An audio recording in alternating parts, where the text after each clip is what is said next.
Hello, Simbracers, and welcome back to another live stream. Exceptionally today, Monday, because as you probably remember, last Friday we did a live stream about this beauty here, the Lamborghini Huracan GT3 Evo, and we went to Hungaroring. Sorry about that. I was fiddling with the various settings of the software. So yeah, last Friday I tried the Lamborghini Huracan Evo, that menacing monster here, and I tried at Hungaroring. We've made a setup. We followed our steps for a setup. I've posted the setup, and yeah, we did some kind of job, but I wasn't happy, and I'm still not happy about it. Usually during the weekend, it's family time. I try to not do any kind of work except if we have a very big deadline, so we keep working on it. But usually, I'm trying to not touch too much the simulator. But I just couldn't stop thinking about it, all the problems, and I was like, I was feeling that I gave you a setup and an advice which wasn't a direct solution. I wasn't able to provide you a solution and a setup that you guys probably could work with it and have fun with the car. And I don't think the car is as fast as it could have been, and I don't think that the car behaves correctly when you're in a race situation, and after a couple of laps, the grip of the tires, as we said, goes down from the qualifying grip, and the car becomes unstable. So yeah, I just couldn't couldn't couldn't stay cool about it. So I thought a lot. I have been thinking quite a bit about this car, and so I thought that on Friday, next Friday, I won't be able to do a live because on Saturday we're gonna do the 6 hours race with my buddies and colleagues from Kunos at the Red Line League. So I won't be able to do a live stream on Friday and then the 6 hours race too. I'll try to stream the 6 hours race. I hope we're gonna have some fun. So I said, okay, we can do the live stream on Friday. Let's do a smaller one, or I don't know how long it's gonna be, but let's do one today, Monday, and let's try to fix all the stupid things we did, last Friday on the Huracan, and make the car work properly. All right. So let's see on the chat if you guys all here, if we have good sound, if you have any problems. All right, many people. Always great to see you guys. I mean, great support you're giving me. Thank you so much, everybody. This channel is keep growing and growing. People are I see on the forums and the social media that people are starting to explore this channel. So I guess we're doing a decent job. All right, let's see what's on my T-shirt. What's on my T-shirt tonight? It says nobody's perfect, but if you drive a Miata, you're pretty damn close. All right, good, good, good, good. Okay, so confirm. Let's get the championship car, and let's move to our usual sprint race weekend at Hungaroring. Right. So while Assetto Corsa loads, we will try to. Right, who's there? Captain Spurdo. Thanks, mate, for the subscription. All right, so here we are. Back to the game. Switch the image, and you should be able to check and look everybody. All right, new people here today. Hello, Mickey Pepsi. Welcome to the channel. All right, so we will start exactly where we were last time. So we're gonna load our setup. So we had the aggressive 4 hot. It was the last setup we did. So load this. Let's check it out. Yeah, this is all that we did last time. All right. So what was the problem with this setup? I'm gonna go and do a couple of laps now with this setup just to remind me what was the issue. I still remember that the setup was a little bit nervous in some situations. It was oversteery, so I had to be a little bit careful when I was driving, and more importantly, when it was evolving from the qualifying grip of the tires to the race grip of the tires, there was a moment that it could become more and more oversteery. So let's do a couple of laps, just a couple of laps to remind how this setup drives. Green light. Give it all you got. All right, ignition, starter. Let's start this monster. Pitch speed, speed limiter active, and let's go.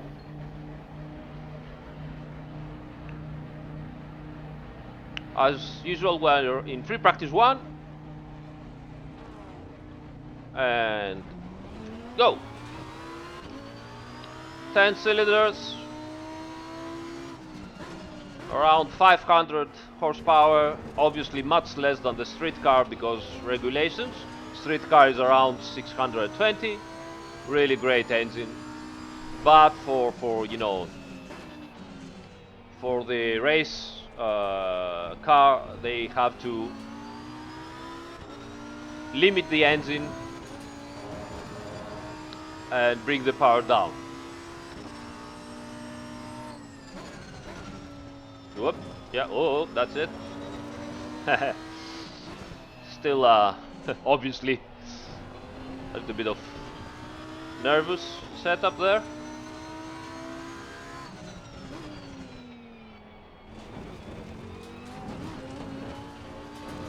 Jumps around on that. I mean, it's not that bad, but it's not a setup that I'm really happy to drive. I have to be careful. Probably a better driver that is more precise could probably be much faster than me. And by the way, if you guys haven't noticed, David Perel today, great timing, released a new video of him driving obviously his Ferrari. And making a comparison between the real car and lap and the Assetto Corsa Competizione car and lap. So I will put a link up here after I have edited this video, after the stream, so that you guys can click and go visit his channel or search on YouTube for David Perel, and you can find his latest video on this track, which is great for learning, some lines. All right. Yeah, I'm just not confident, as usual, with this setup. I'm on my toes. I can't really push the car in it. Yeah. You see. It goes to rotate way too much for my liking. And of course, now that I have, full grip, it's fine. But as soon as the grip goes down, the car obviously becomes difficult to drive around. And if you are in the middle of the traffic like this, it's even worse. Get out! Get out!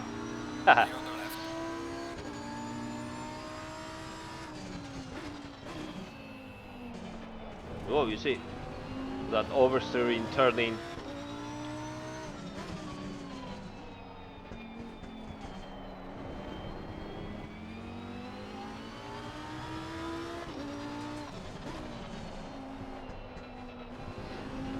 When I'm doing this kind of corrections, yeah, it might be spectacular or it might be fun, but in the end, I'm waiting for the car to do something, and I'm losing time. Plus, Car on the left. I cannot really, push the car and feel confident and Clear go on the left. faster. And obviously, you also have to keep in mind that Assetto Corsa Competizione, it's pretty dynamic as a simulator, which means that if you are in a dynamic weather scenario, if some wind comes up, or if the temperature goes down, or if night comes through, the car will become even harder to drive. So you're gonna find yourself with a car that it is really difficult to handle and you know to keep track with and be safe on the track and be fast at the same time.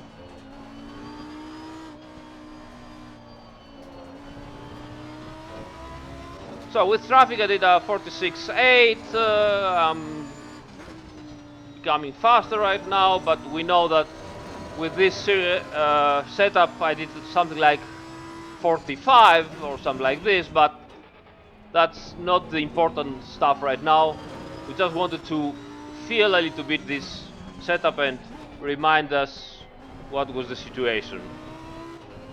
So back into the pits and let's start working on this car. All right. Possibly do not disqualify Aris. Don't disqualify like the last time. All right. Let's go in.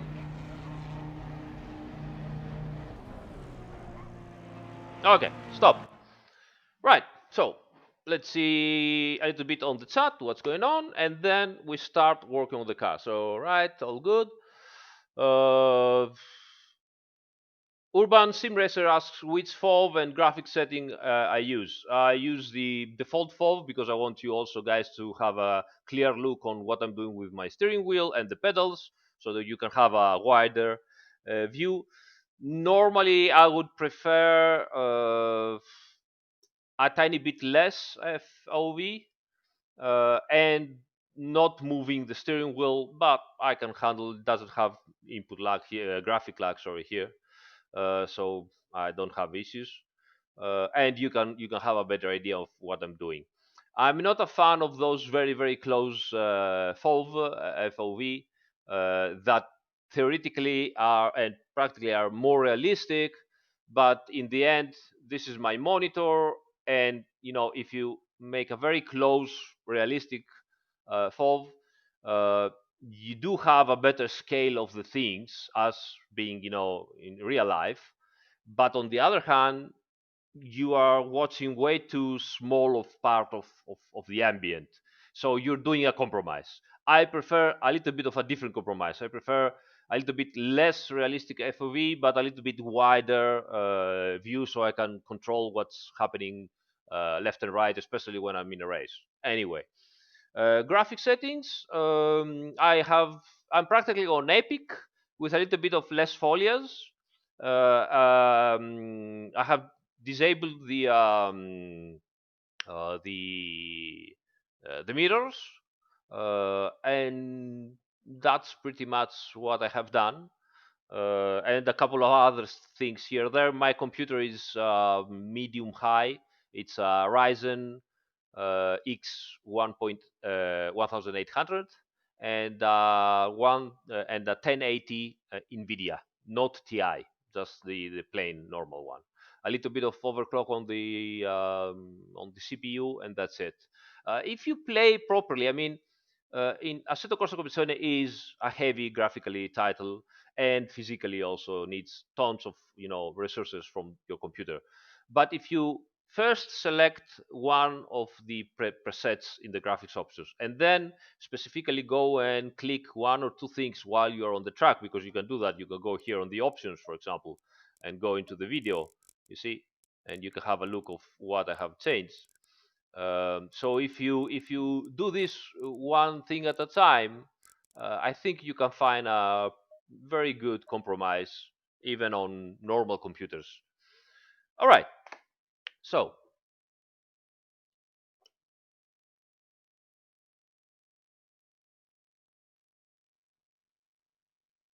Okay. Okay, let's talk about this next after the whole situation. Okay, guys. All right. So, um, right. So, what are we going to do today? Well, we're gonna have a plan because I think what I was missing last Friday is that I didn't have a clear plan, or at least I didn't follow my plan to the end. All right. And my plan are right now for this car are two things. One, make the car as safe as possible if I attack, the truck. Even if that means understeer everywhere, the first thing I want to do is to make the car safe. So I can attack, I can go left and right on the chicane, I can go left and right on the various left and right turns, and the rear end won't step out. And I want to feel the understeer, okay? So I can say to myself, all right, this is a car I can trust, I can attack. Now, let's start to work at the same time on my driving and on the setup, going, again back towards to have something more neutral. But instead of going the other way around, because we started with an oversteery car and we brought it down into a car that I could manage, but that's not good. That's not good. You have to go on the other side. So we have to find a different operation window that the car is very safe to, manhandle, to be aggressive and violent with it, and then move my driving style and the car setup towards to something more neutral, more aggressive. Okay, so this is the first thing. And the second thing, and the two of them have to go together, is find a way to wear down less the rear tires, and possibly, if we cannot do it, wear more, consume more the front tires. So why is that? Because we know that on this car it has lots of weight at the rear, and we are having a car that has lots of rotation, and it slides always in a little bit of sliding. And the end result is that the rear tires uh, wear out much faster than the front, which means that after 3 or 4 laps here at Hungaroring, the front tires are still on the qualifying grip, and the rear tires are under, the step where they go to the race grip, and there is a big difference between them. And that means that the car becomes even more oversteery, even more difficult to handle, and most importantly, this is something that you don't want to happen during the race. So we want to find a way to consume less the rear tires, and if we cannot put them on par, it's going to be impossible, of course, because lots of weight at the rear. It's going to be impossible to consume less the rear tires. Let's find a way to consume more the front tires, so that the two of them, go down almost in the same way, if possible, or at least very similar, right? So two things: make the car very safe. Second, make the tires go down at the same rhythm or same rate. All right? Okay. Okay. So how gonna do this?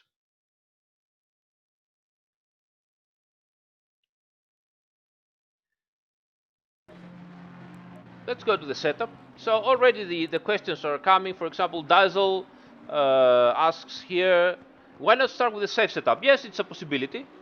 Also ask Aris, does using less rear toe and less wing consume rear tire less?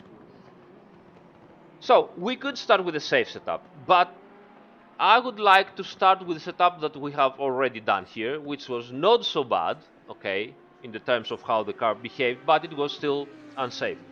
I want to modify that setup, but it's also a very good thing to start with a safe setup. I will keep this setup that we're driving because we already have the pressures correct, so I don't want to go through all of it again. On the next question that you said, does using less rear toe and less wind consumes rear tire less? Using less rear toe, actually, yes, it does consume less the rear tires. And if you use more toe, you consume more the tires. So here's an idea. You could use much less rear toe to consume less the rear tires, and you can use much more toe at the front to consume more the front tires. That's something to keep in mind right now, and maybe you can try it. But you're wrong on the second part. If I use less wing, then probably I'm gonna slide even more with the rear end. Okay, and this, will consume the rear tires more.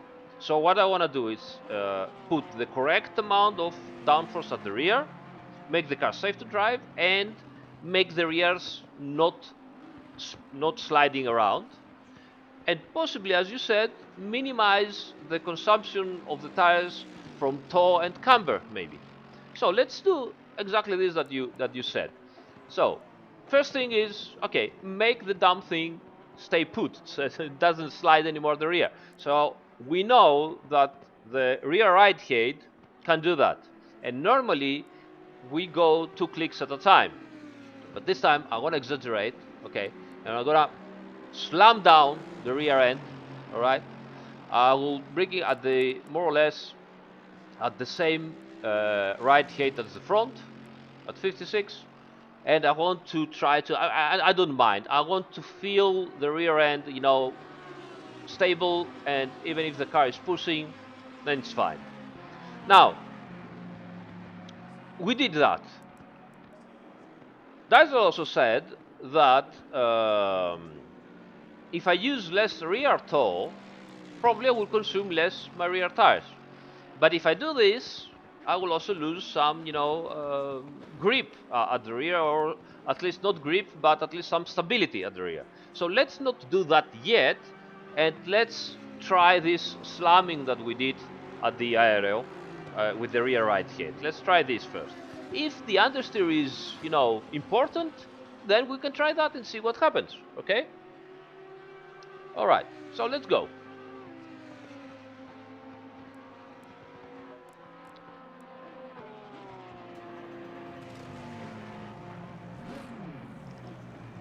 All right.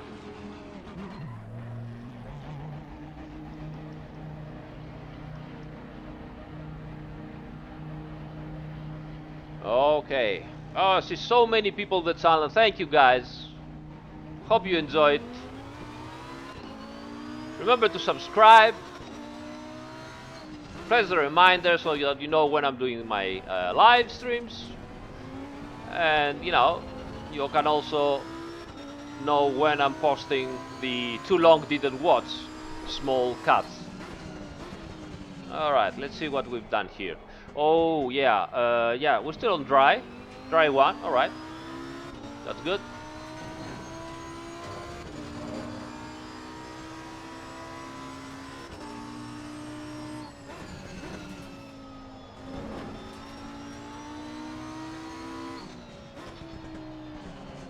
A little bit of understeer here, expected. But let's first, heat up the tires a little bit.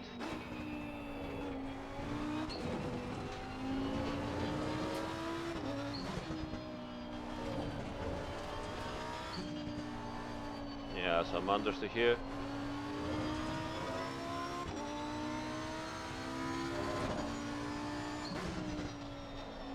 Ooh.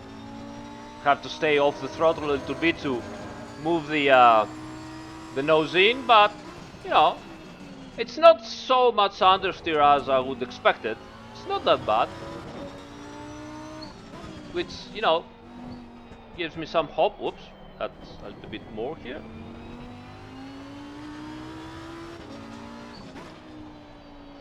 But the main thing here is that the car did what we expected, which is good. So we went down on the rear right height, and the car became stable. Let's see if I push it a little bit, what's gonna happen. Yeah, just the nose goes ahead.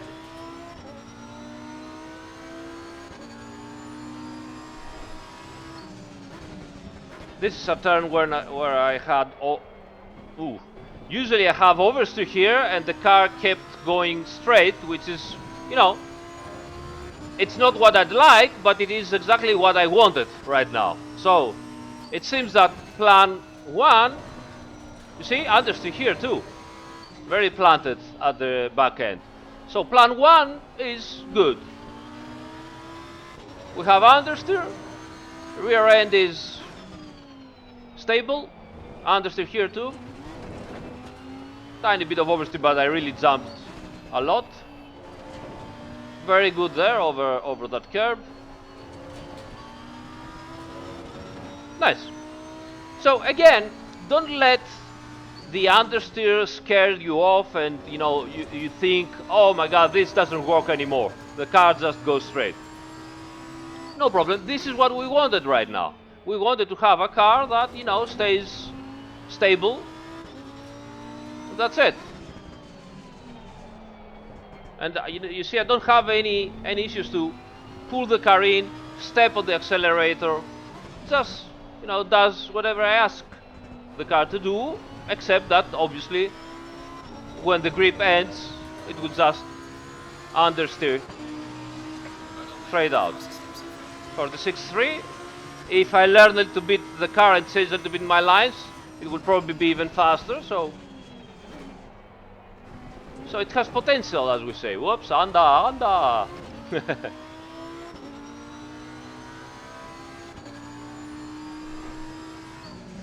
So now we go back to the pits, all right? Go back to the pits and start, we will try to think about that situation that we said, that we want to consume less the rear tires and more the front ones, and arrive into a different equilibrium of tire wear with this car.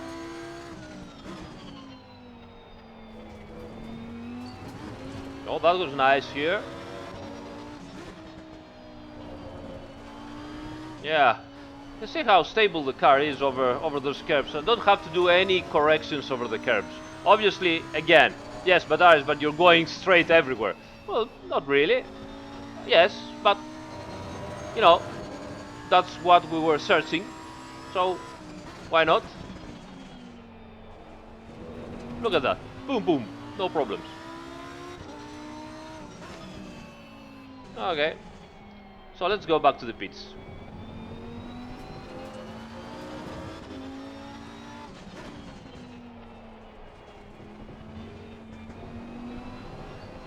Understeer even in the pit entry.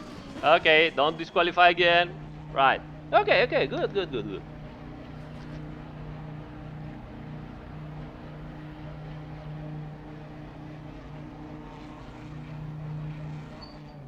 Aristo-san has got under. All right. So okay. Okay, so we've searched for it and we got it. Okay. Again, no problems. So now we're gonna try and consume the rear tires less and possibly consume the front tires more. So as one of the guys here said, we are going to use much less rear toe, something like 0.5, okay? And I'm gonna do another thing that also consumes the tires. I'm gonna use less camber. Now we know that this car, let's put 3, -3. Now we know that the Lamborghini likes lots of negative camber. So we know we're gonna lose some grip, some stability at the rear.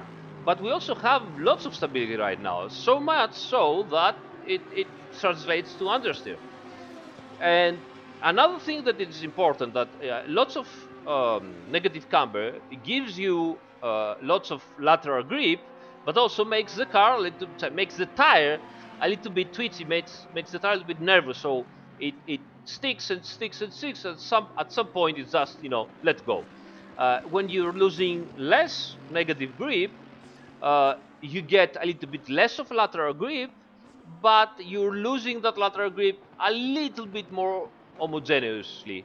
So maybe this will help us control the rotation better and not having those snaps that this car is famous for. So we're going to control the car, hopefully.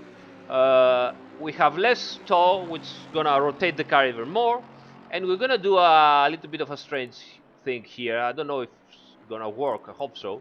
But we have minus 0.1 tow at the front. I'm gonna exaggerate this and go minus 0.2.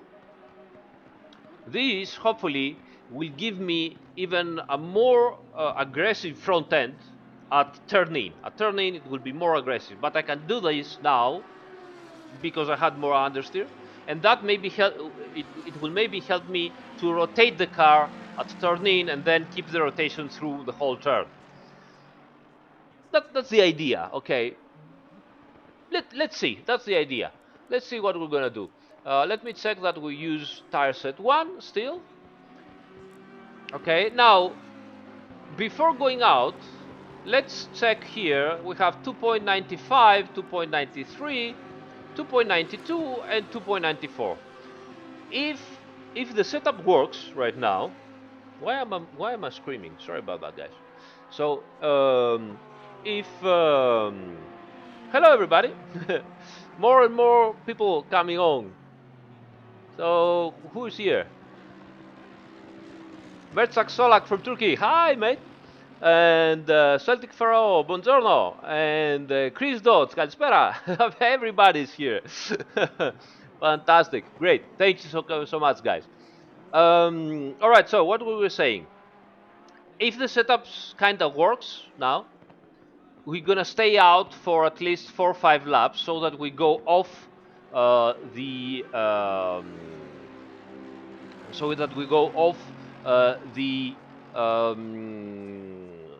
qualifying grip of the tires. And let's see, we know that the qualifying grip of the tires finishes when the wear is under 2.9. When we're at 2.88, this is where the qualifying grip is no more.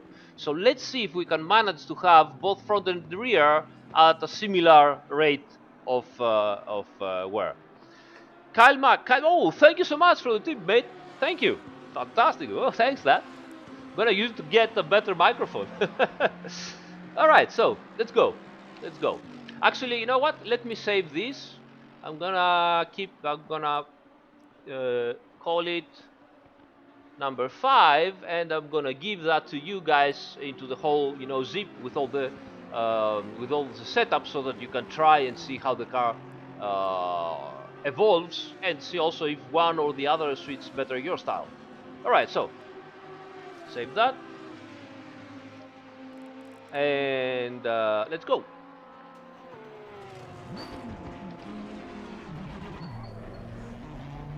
Still on the same tire set as usual. We don't change tire set. And as I said, now we're gonna try and do 4 or 5 laps. If it works, we'll stay out. Depends if the setup is drivable or not.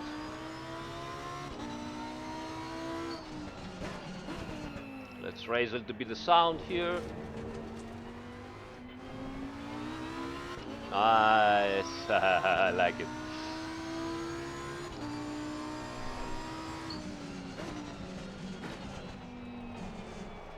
Alright, nice. Actually turns. A little bit of understeer here. But let's heat up the tires first. Oh, that was nice. That was nice.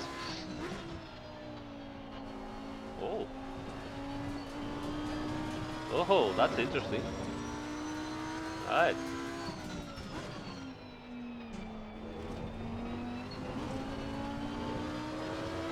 Guys, we're into something here. Definitely we're into something. That feels good, actually. Alright. I'm actually surprised. I wasn't expecting to feel that good that fast. But as I said, it pays to have a plan and stick to the plan. Not, just doing things that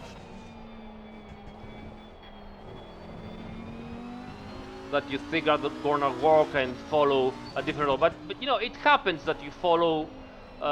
Oops, a little bit of understeer here. it happens that you follow a path that you're not, you know, very confident. You lose what your plan, so you have to go back again and think about it. A little bit of instability over the curb, but wasn't bad. Little bit of understeer here, but not too much, and I can manage it. Also here a tiny bit. Already faster than before. Oh, this is very good here, very good. And I can attack this turn with a tiny bit of trail braking without the car rotating over me. Very nice.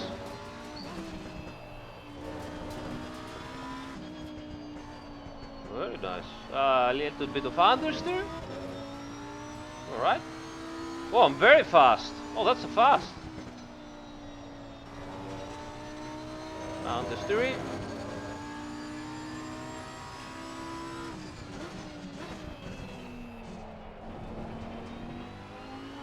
That's cool. Pressures are a little bit low, but we can fix that.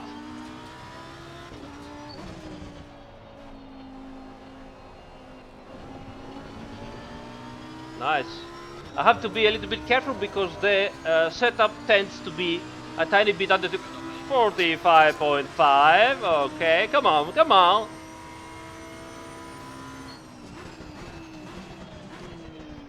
So as I said, I have to be a little bit careful on when to apply throttle because the car is a little bit more understeery than I would like. And if I apply throttle way too soon, then it will, you know, simply go straight. But on the other hand, I can attack the corners like this, you see, without problems. Especially that one, this one here.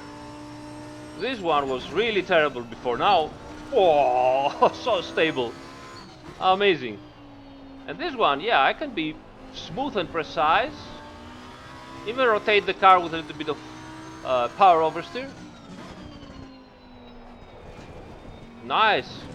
And I'm not afraid to do that chicane, or whatever you call it. And actually I can talk and do strange things with the car. Oh, that's so good. So this is third lap, right?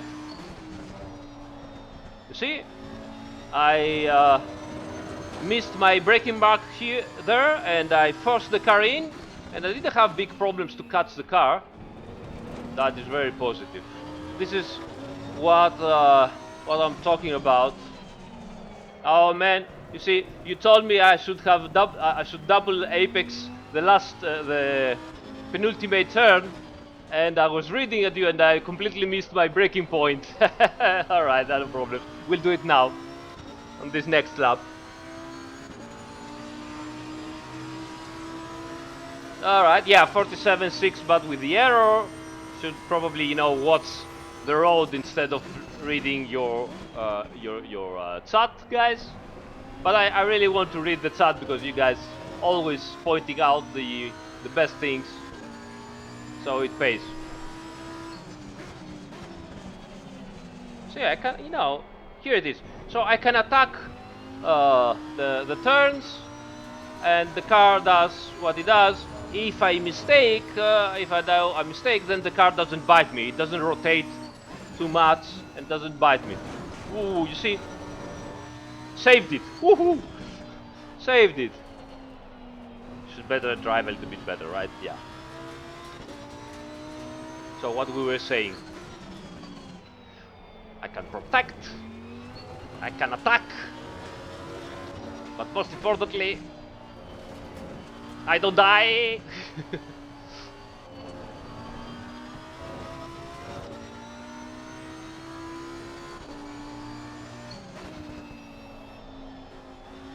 A bit of hey Antonio, welcome to the channel.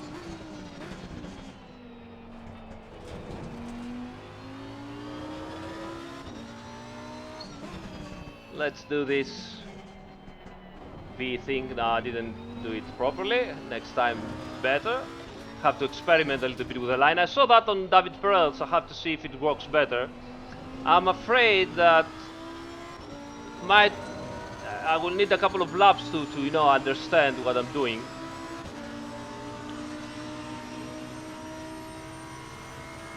So we're 10 laps with the same tire set, and not only the setup is fast, but the most important thing is that it doesn't seem to change.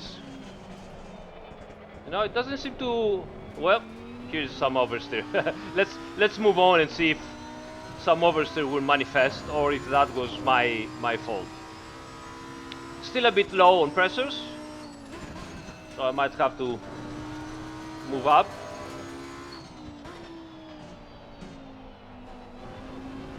Well, I would be a bit surprised if we solved all the problems instantly. I believe that I still have to work a little bit on the setup and make it. We still have to check the consumption of the tires, and I would like the setup a little bit less understeery, so I could change my line better.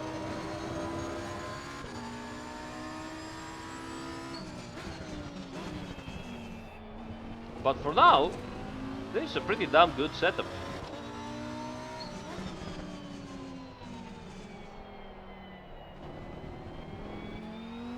Can't do the V yet. Doesn't comes natural to me.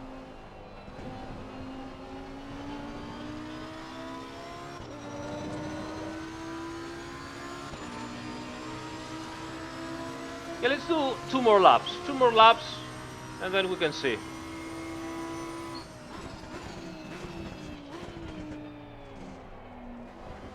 Car rotates very well. Still maintains a tiny bit of understeery character.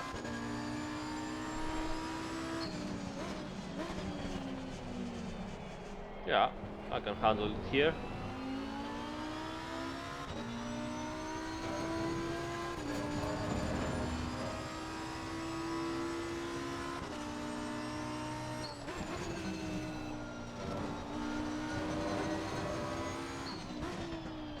Very nice, very nice. Oh, it's gonna be a great night. We instantly nailed it.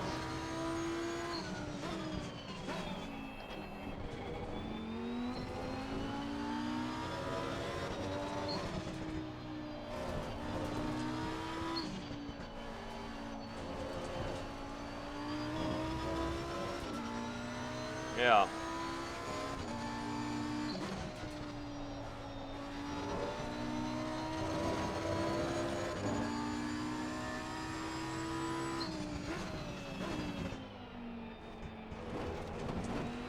Right.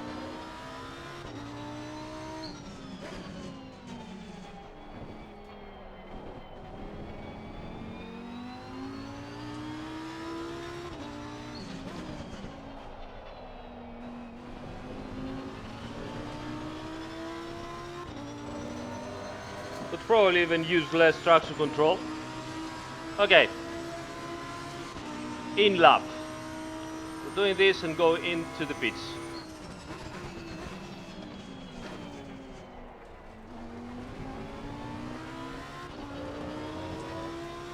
Heck, I'm even faster in the delta. So if I concentrate, I could do much better. Yep, understeer here, which is still, positive because it means that I can trust the setup even on worn out tires.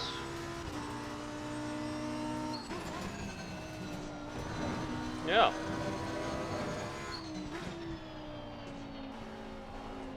Still green on the delta. All right.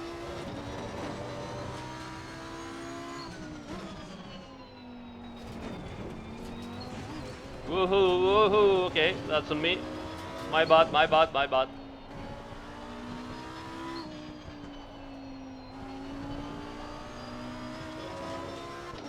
All right.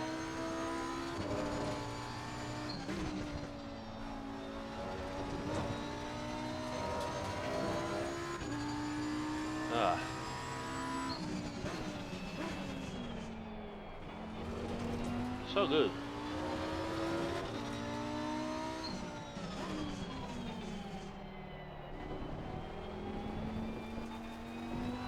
And in.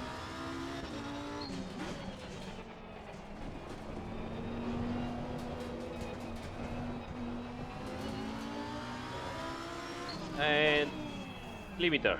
All right. Okay. That was nice. That was nice. Stop. Missed it.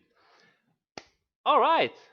That was pretty cool. That was actually impressive. I was surprised. I wasn't expecting the car to be that good so fast. We were, I mean, damn, that was good. Because the best thing here, and hopefully you gonna try it and understand what I'm talking about. The best thing here is not only that the car is safe now and I can attack. It's still a bit understeery, and that doesn't like it, and I'm sure many of you would not like the understeer character. But okay, let's set aside this. But the most nice thing here was that I could rotate the car with a little bit of trade braking or with a little bit of power oversteer, and the car wasn't snappy anymore. It wasn't nervous. It wasn't like pam, or it was like oh, slide and completely let go. It was very smooth in the rotation, and with a little bit of steering input, I could catch it and keep it on the degree of rotation that I'd like. This is very important. Gives you the confidence to push more, and you start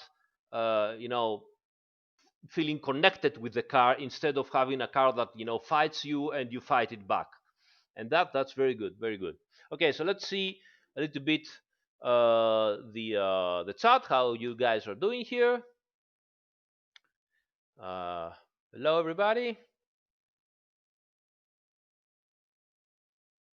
Good, good, good, good. Yes, some of the understeer could be from the traction control cutting too much, but reminder, we need also to keep our tires fresh, especially the rear ones. So if we, pull down the traction control, then we're gonna consume the rear tires, and this is something that we're trying to avoid right now. So what else can we do to avoid the tires, the consumption of the rear tires, or consume more the front tires? Well, first of all, let's go and see how our tires are consumed. So return to the garage, lower a little bit the sound of the other cars because you know competizione sounds. Panic. All right. Okay, so let's go to the full strategy and tire set 1 and see what we have. Oh, now that's interesting. That's interesting. Right, so we have 283 in the middle of the front and 278 at the rear, again in the middle. So we're talking about 0.05 difference in tire wear, which is much better than before. Before we had a difference of even 10. That was a bit tricky. And here is the same, more or less. It's 4. It's even less. You see, 77 and 2.73. So now that's very good. And Kyle Mack asks, question for you, Aris. Toe and camber obviously have an effect on tire wear, and we saw that. We just saw that. What are some other setup changes that affect tire wear the most? That mostly come down to driving style. Okay, this is a question with multiple answers. Answer number one: driving style is number one factor into everything. Everything. The problem between the car and the lap times is this guy in the middle. Okay, so this is always the case. Always the case. People ask me, what kind of AQ mapping should I use to consume less fuel? This one, the foot is the mapping you should use to consume less fuel. How can I, wear down less my tires? Again, what should I use in the setup? This thing. This thing is the problem. Okay, so driving style is number one. Okay, and of course, I guess you understand what kind of driving style you have to. You have to be smoother. You have to rotate less the car by forcing it. Okay, you have to understand when you have to push and when not. I mean, if you see also the guys in real life, they are not pushing 100% always. They are, they're driving like 95% of the car, and then at sometimes they start to push. Uh, and Hey, Alfredo! Hi, Santa! All right, um, so yes, this is the thing. Okay, so what? But okay, this is the main problem. What is other things that you can do on the setup to make the setup, easier or harsh of the tires? Well, obviously, the stiffer the springs, the dampers, and everything that absorbs what the tire does. Okay, everything that absorbs what the tire does, the stiffer it is, so it absorbs less, the more the tire wear. Okay, because it makes the tire work and slide even more. Okay, so the softer it is, of course, the less it wears down. And on top of that, the more overheated a material is, we are talking about tires, but this is also true for braking pads. So the more overheated a material is, the faster it wears out, and the less overheated is, and more on its normal heating range, temperature range, then the less the tire is gonna wear down, or the material. Okay, so with that in mind, all right, we said that we should probably use something softer at the rear and a bit stiffer at the front. So ideally, we should do something like this: one click here, and maybe one click down here, and one click down here. Okay, so a little bit softer at the rear, a little bit harder at the front. But we know that if we do that, we're gonna have probably a little bit more traction, so a little bit more understeer, and we already had understeer. I would also like to go down with the rear anterior bar, but let's wait. We already did clicks on all the wheel rates, on all the springs. So, uh, since we have a little bit of understeer, and probably right now we are going to provoke even more understeer, let's go to the aero, and let's try to go up one click to the right height. Okay, so rear right height, one click up. This will push the aerodynamic balance a little bit forward and maybe fix the whole thing. So let's have this. Let's go back to the full strategy. Tire set 1 again, and reminder: 283, 278, 277, 273. So we have 0.05 millimeters of difference at the come on, right? And 0.04 millimeters at the left. Same problem, left and right, never remind. Okay, Kevin Ciclari asks, hi Kevin, steer ratio low also can produce more wear tires, exact? Yes, and as a matter of fact here, in this car, we do want the front tires to wear a little bit faster so that they are on par with the rear. So we're gonna, if we are fine with low steering ratio, which means that the steering wheel is very fast on changing the uh, the wheels steering, we're gonna keep it because it will also help us, to provoke a little bit understeer, a little bit of slide at the front of the tires, and make them wear out sooner. Okay. Okay. So it's clear until now, guys. You understand what I'm doing, right? So we have a car that is stable, that I can attack with this car.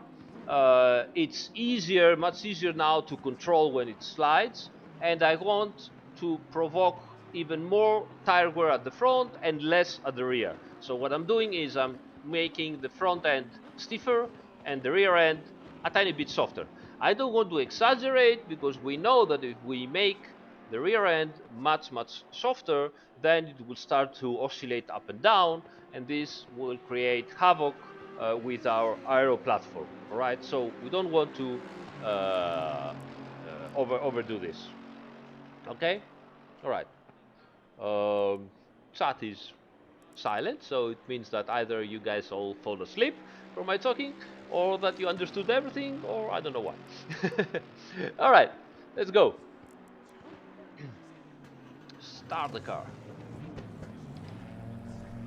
All right, go. Sound up. Right. And go.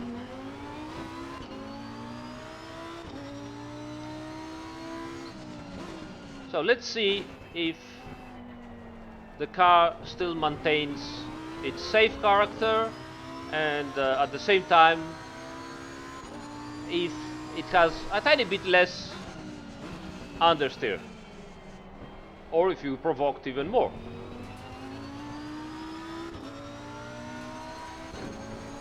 I have some understeer here, it was evident.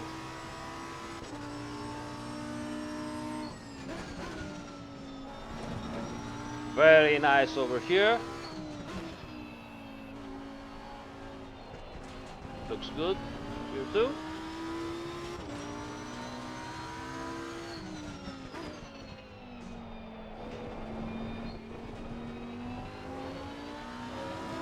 We're still warming up the tires, of course. I can feel a little bit of understeer still, but let's wait for a lap or two so that everything goes up into temperature, and then we can start to judge.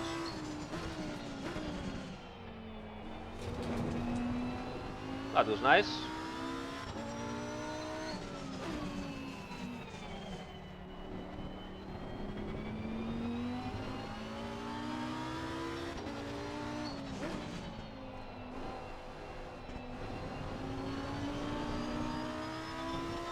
Yeah, still having some understeer, which is good news. I can still, go up a click at the rear right height and get some extra downforce at the front.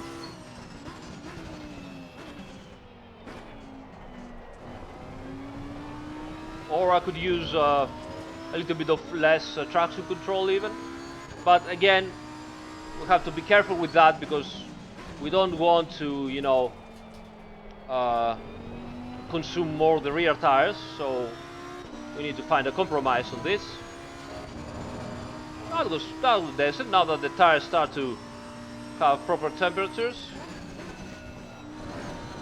Oh, a bit too much, I asked too much, but it's good to have the car reacting properly. Car is fast. Car is very fast. I remind you guys, I'm 14 laps on the same tire set, fuel 60 liters. We're doing great.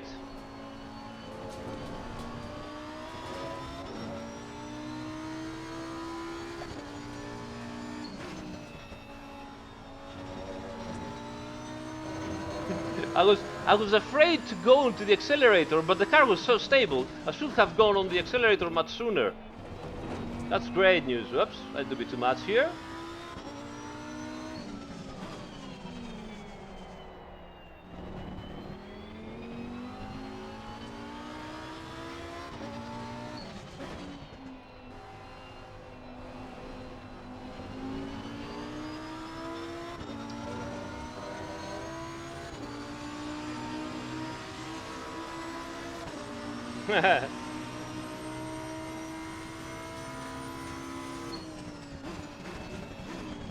Oops, I just went way too far. Reading at the chat again. Still, we did a 46 flat very worn out tires, so looks very good. Very nice.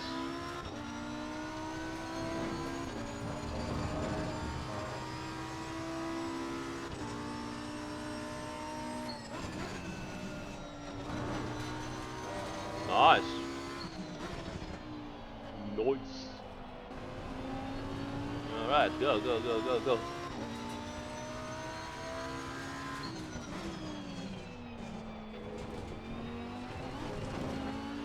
Jumps well over the curve, could be a little bit better. We can work on that on the dampers when we're finished with the balance of the car.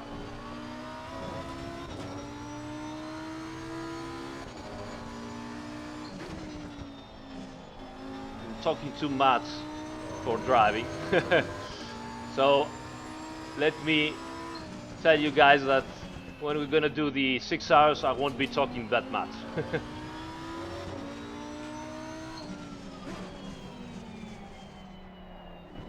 Go in. Yeah, maybe I did the V. Maybe not.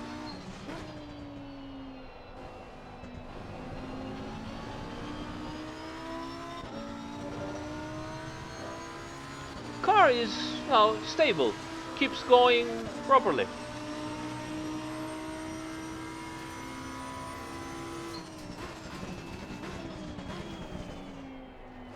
So good at braking. A little bit of understeer there. Couldn't rotate it. Now, when we will go back to the pits and we will control the tire wear,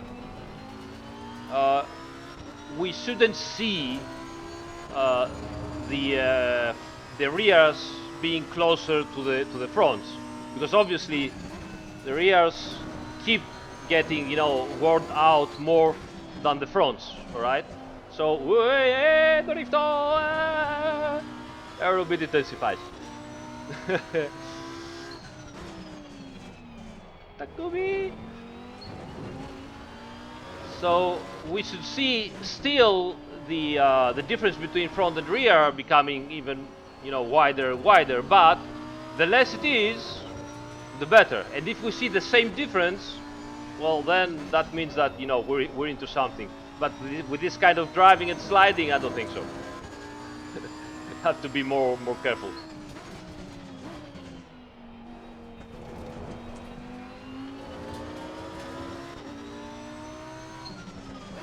Oh, way too much, way too much, way too much.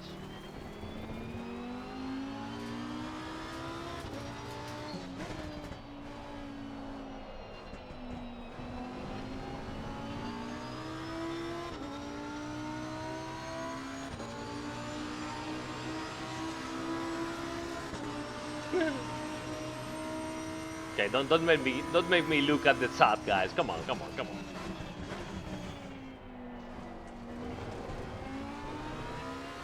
Drive, Aris. Focus.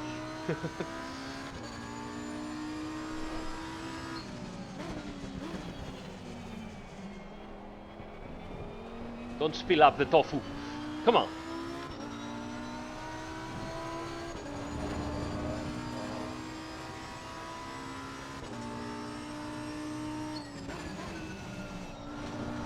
Oh, that's so good here. Car is so stable.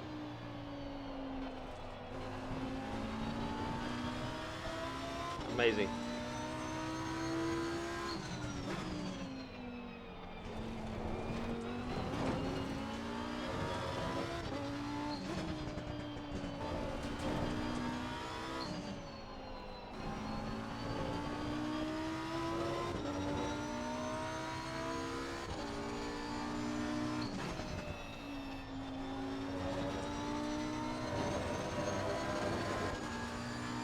Car is fast. Alright.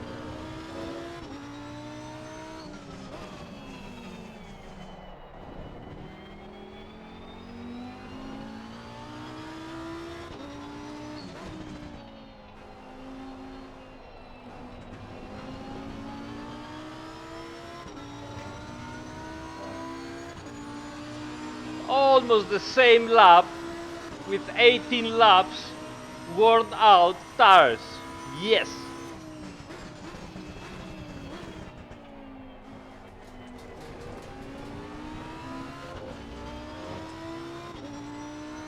Hey, thanks, Celtic.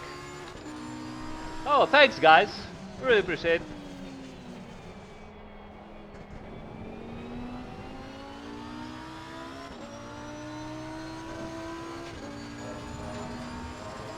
Damn, I'm still green on the Delta. This is amazing.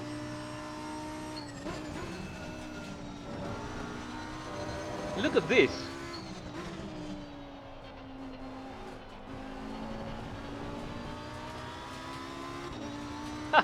This is so cool.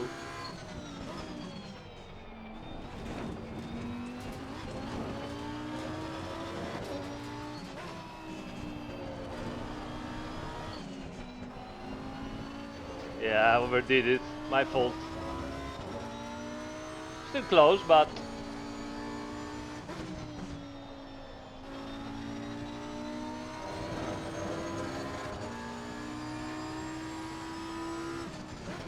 oof, made it.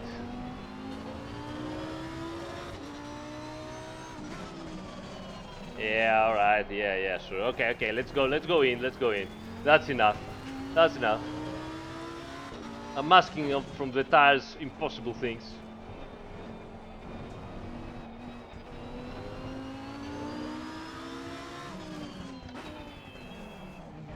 All right. All right.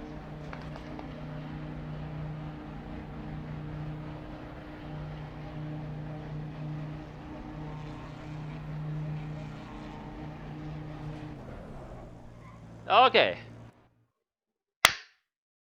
How about that? That was really good. Oh, I love it when a plan works out. Yeah. Okay. So what do we have here? What Sergey Mironenko says, "What car are you driving for the hour?" I think we're gonna drive the Ferrari. The Kevin Minolin and Gergo Pankipapus decided for the Ferrari, so I just follow. um, does the extra heat in the left set of tires affects wear much? Well, it should. Yeah, as I said, whatever it heats up, that somehow it has to give. So, all right. Don't read this, Aris. um,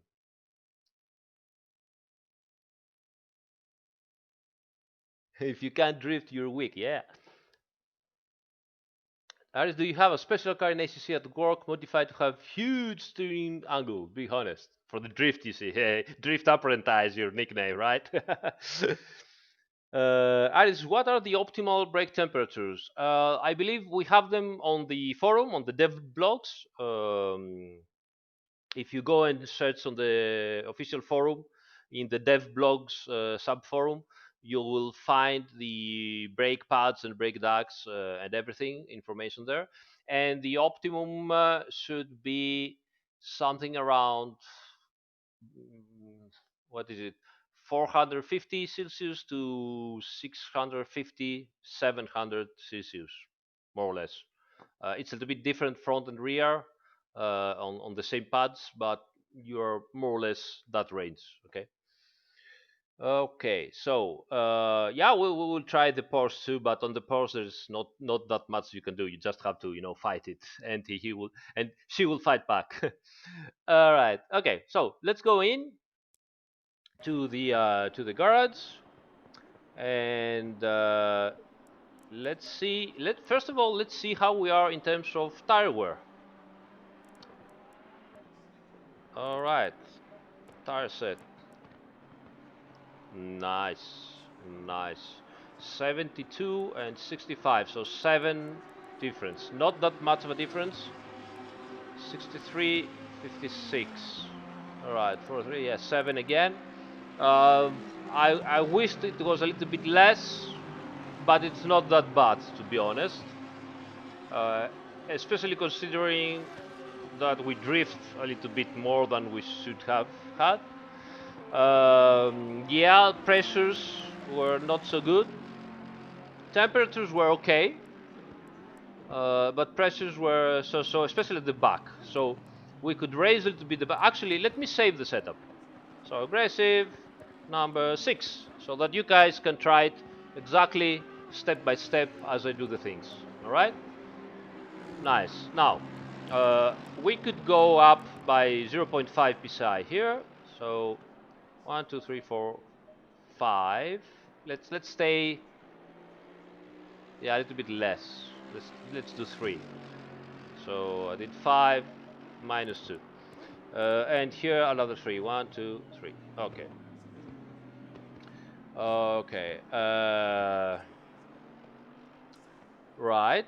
Now, I would like to try with a little bit less anti-roll bar at the rear, which maybe give us a little bit better control over the curves, even better than what we have. So let's do 2 to 3 clicks down. Let's go to 3 or 2. 3 or 2, guys. Your choice. 3 or 2. What should I put? Move it to 3. 3. 3. All right. And now, as I said, we have a tiny bit of understeer occasionally. So I'll go one more click up in the rear right head. One more clip. One more clip. Okay, the chat now explodes with 2, 3, 2, 3, 2, 2, 3, 2, 3. Guys, it's the same. I mean, come on. All right.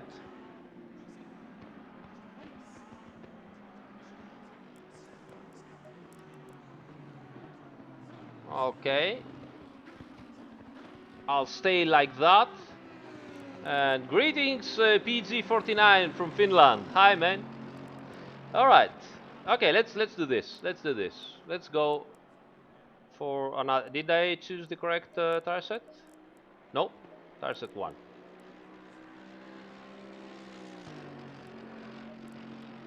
Okay.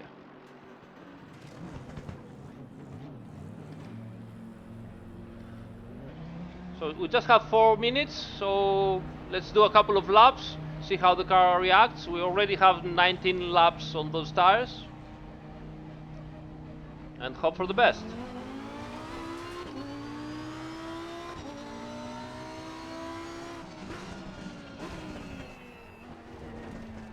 Nice turn in.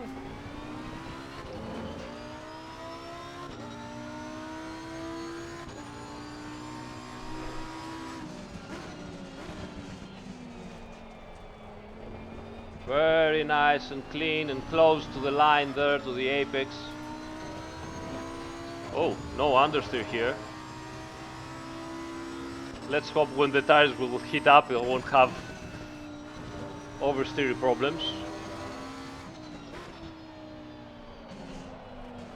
A little bit of oversteer here when I touch the brakes.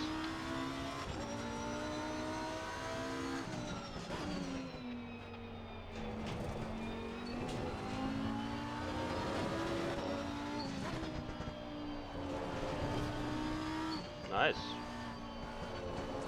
It rotates more. Rotates more. So obviously it needs a little bit of extra attention from my side, but not too much. I'm not fighting the car yet, so I'm still in my comfort zone.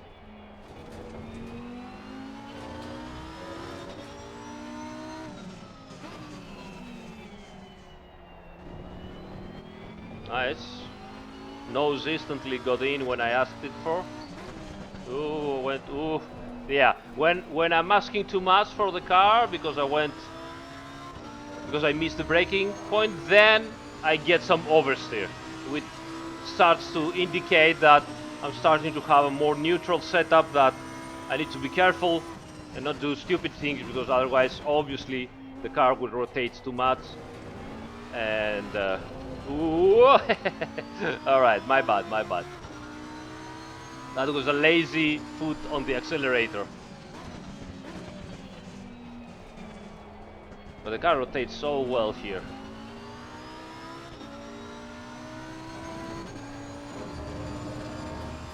Nice.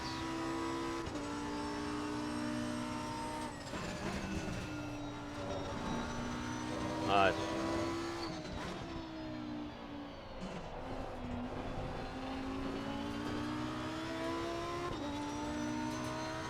This is a pretty good car right now, and I think next thing, when you have a car that reacts so well, next thing you should do is start checking if you can do something with the dampers to, change a tiny bit the handling without upsetting everything. That's nice. Very nice.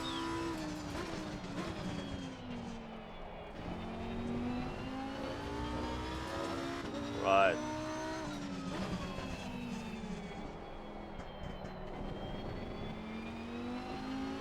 Yeah.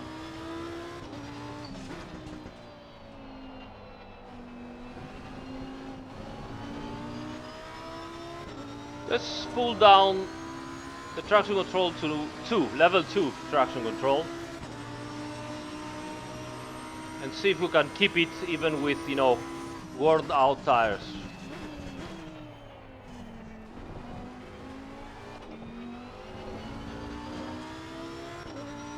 Had to shift early there. I wasn't too confident to go completely flat out on the accelerator.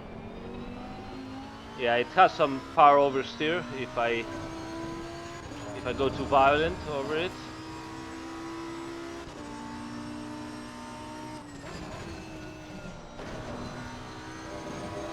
So good over there, so good. Rotate with the accelerator, nice.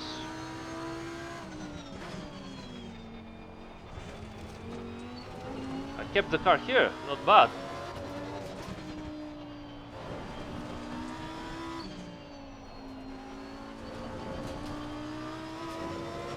Very nice.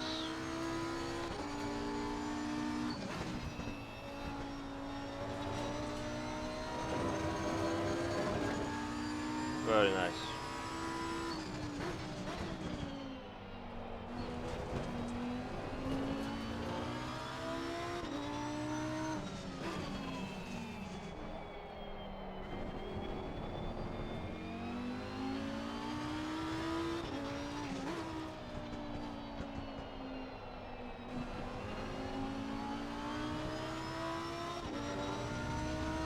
Yeah. Not bad at all. Not bad at all. Not bad at all. That looks pretty cool.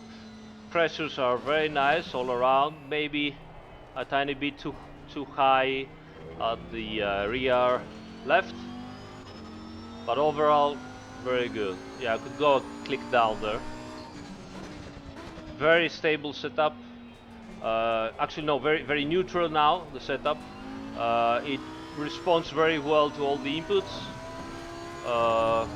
I could use a tiny bit more stability on some situations if I'm in a race scenario like this with worn out tires, but nothing that I cannot control, nothing that I have issues with. So looks really promising, and we should go to practice 2, put up fresh tires and have some fun. Oh yeah.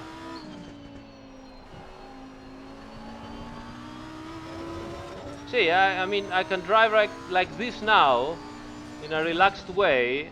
The car doesn't want to bite me, does everything I ask for. And there's another thing that's pretty important.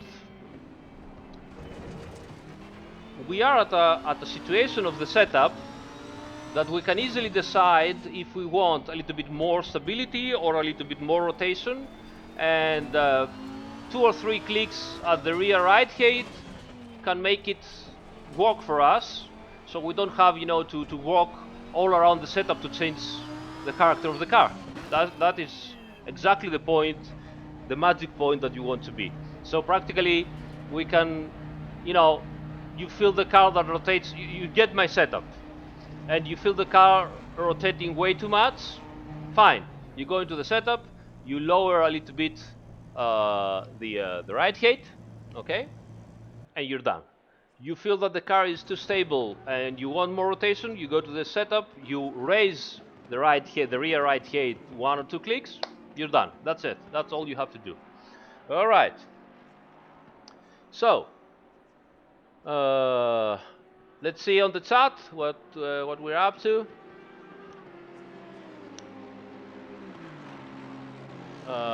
Don't forget to leave a like. Yeah, guys, don't forget to leave a like and subscribe. YouTube says that I have to tell you this because you don't know it yourselves, so I have to tell you this every once in a while. YouTube orders. All right, so,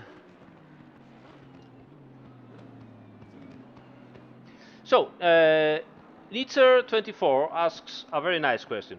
Says, I noticed that you hardly ever touch the wing when it comes to aero. Does it upset the balance more than the ride height? I always tend to max out wing for tracks like this. So here it is. Obviously, it depends from car to car if it upsets the balance or not. I mean, there are wings that 1 click makes a big difference, or other cars 1 click makes less of a big difference. But the the next most important thing that the wing does is averaging the pitch sensitivity. What I mean with that. Now, as you know, let's go to the next session and let's see if the replay still has something, because I want to show you something. So let's say drive, stop here and go replay. Okay, right. No, it doesn't save the last session. Okay, we'll see before. Um, so what I was saying is, as you know, with these cars, okay, the pitch of the car is very important for the aerodynamics, because the more pitch you have, the more the aerodynamic balance moves forward. And by moving forward, it means that you have more grip at the front and less grip at the rear, so the car rotates, spins out, and you have trouble. Uh, Now, if the if you accelerate, pitch goes negative like that, the aerodynamic balance goes behind, and you get less grip up the front, more grip at the rear, and understeer. So what you're trying to do with your suspension is trying to find the correct compromise of stiffness in the suspension to limit the pitch. So instead of having something like that, okay, you try to limit it to have something small like this. When we're saying small into that car, we are talking about 1-2 millimeters, 1-3 millimeters of difference make tons of difference in handling. So it's very important. That's why on those cars we are using the suspension stiffness instead of modifying the balance of the car with the suspension stiffness in the original traditional way, like in street cars or Vitens cars, etc., which means more stiff, less grip, rule of thumb. Okay. Uh, in those cars here, we use the stiffness to control the aerodynamic balance, to limit the pitch. Okay, great. What the wing has to do with all of that? The wing always get clean air. Okay, so the downforce that generates is not so much how to say influenced by the flow of the air underneath the car. Okay, what does that mean? It means that especially the more pitch you have, more downforce from the rear wing too, because the wing angle raises when you have more pitch. So the more wing you have, it's like having a downforce that influences the whole balance. Okay, and if the downforce from the wing is low because you have low wing, then the sensitivity in pitch is high, very high. That's why at Monza you in many cars you are using pitch that is negative, so you have the front end actually a bit higher than the rear end, especially at the Ferrari, for example, which is very particular car in aerodynamics. Why? Because you have a rear wing that it is very flat in angle, so it generates much less downforce because you need less drag to have more top speed.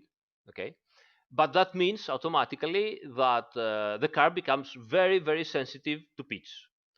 The higher the rear wing, then the less sensitive. So not only you create more aerodynamics at the rear of the car, but more importantly, you create a car that is less sensitive in pitch because the wing at the back generates more percentance of the whole downforce, okay, of the total downforce. So it helps me personally to make a decision about the wing that gives me a decent top speed on a given circuit. Okay, and then I don't play too much with it. Maybe I will go 1 degree up or down, but not much more than that, and try to stabilize the whole other aerodynamic platform in a way that it works with the wing that I have selected. So that is the conclusion in the end. All of that that I told you is was to explain you that I select my wing angle and leave it there usually, and then try to make the rest of the aerodynamic platform work properly. Okay, this is what I do generally. Uh, it can happen, as it happened here on Friday, that you kept doing and doing stuff and nothing works. So in the end, you are trying. You might have made a mistake in the wing angle decision, so you have to go back, change it completely, and restart from scratch. It happens. Okay, this is the whole discussion we did into the regarding the operation window that we spoke 2 live streams ago. Go find the small cut video that explains what the operation window of those cars are and why it is very important. Okay, all right. So,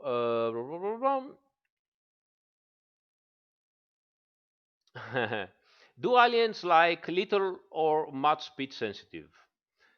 Everybody likes as less speed sensitivity as possible because less speed sensitivity helps you control better the car. Okay, obviously the aliens being so precise in driving can work with a car that has less wing, and so they have higher top speed, and they can work with a car that it is pretty stiff, for example, but maintains its aerodynamic balance, and they can deal if the car becomes too pitch sensitive. If it was possible and they could eliminate it, they would eliminate it, because for everybody, the more stable the car is, the better. Okay, you can rotate it, you can play with it, you can do whatever you want. But the difference of the aliens is that even if the car rotates a bit too much because it has too much speed sensitivity, they are so precise, they work a lot in practice, and so they create lots of muscle memory, and in that way they can place the car in a specific way, turn after turn, lap after lap, always the same. That's the difference with the aliens.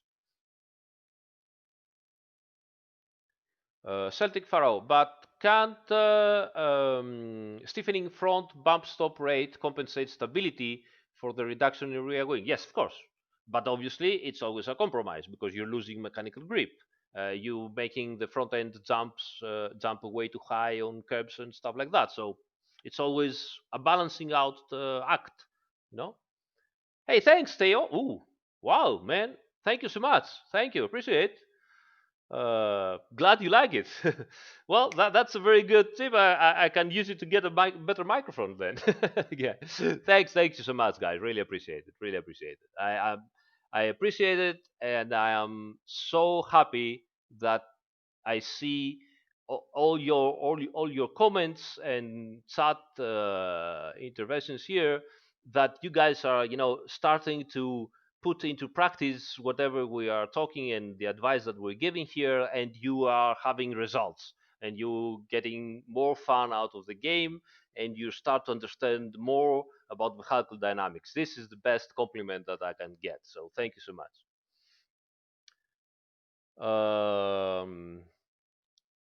Yes, of course. The Rejan Bazinet asks, is the setup good for all Lambo team? Yes, all Lambo teams are the same physics, so you can use it for all the car. Obviously, this is a setup for the Lamborghini Huracan Evo 2019 car. Probably won't work as well with the 2018 car. Okay. All right. So yeah, let's move on. Let's move on. Let me just exit the pit so that it then permits me to go back to the pits again, because you know programming rules always a mess. That's not actually I'm not trying to justify, but some of that stuff are necessary because this game has become so complex in terms of rules and everything. Okay, so let's go return to guards here. Sorry about that. All right, so the setup works fine. We should save it. Number 7, like this, and save. Fantastic. Okay. So we said one click here, and let's go to the dampers and have a look. Let's see if there are any questions. Oh, Theo asks, are the cars from the 2019 season faster than the ones from 2018? Uh, yes. Here's the deal: the cars are faster. That's why they did them. More. They're evolved. They are better. They create downforce in a different way. For example, you all know that the uh, Lamborghini Huracan GT3 2018 has lots of understeer on power, while this car is different. It has a more pointy front end, and this is where brings us also into a crisis, and we need to work better with the car. So they are different, much they are quite different, especially in terms of aerodynamics. Some suspension geometry differences also, and some differences in the engine, but especially aerodynamics. Uh, and they are faster, but they would have been faster if we didn't have BOP, balance of performance. Balance of performance is what the championship government body decides and makes specific assignments of ballast for its car, specific assignment of engine restrictors or turbo boost pressures, so that it brings as much as possible all the cars to the same level. Now, some very old cars are not competitive anymore, whatever the BOP is, but you can expect the best cars from 2018 to have very similar performance with the best cars of 2019. And if you think that one car is very fast, then I advise you keep the same car in all the circuits, and you will see that the same car in some other circuits it's not the fastest anymore. The BOP works like that. Some cars can win in one circuit, some other cars don't win in other circuits, and so on. I can't have an unlimited performance mode in ACC. It's not possible by the rules. And on top of that, we would have probably a couple of cars that there would be so much faster that it wouldn't make any sense at all. All right. So we also said that it would be nice if we could do something to make the car to work a little bit with the dampers and see if we can, you know, have something better. So what we could do,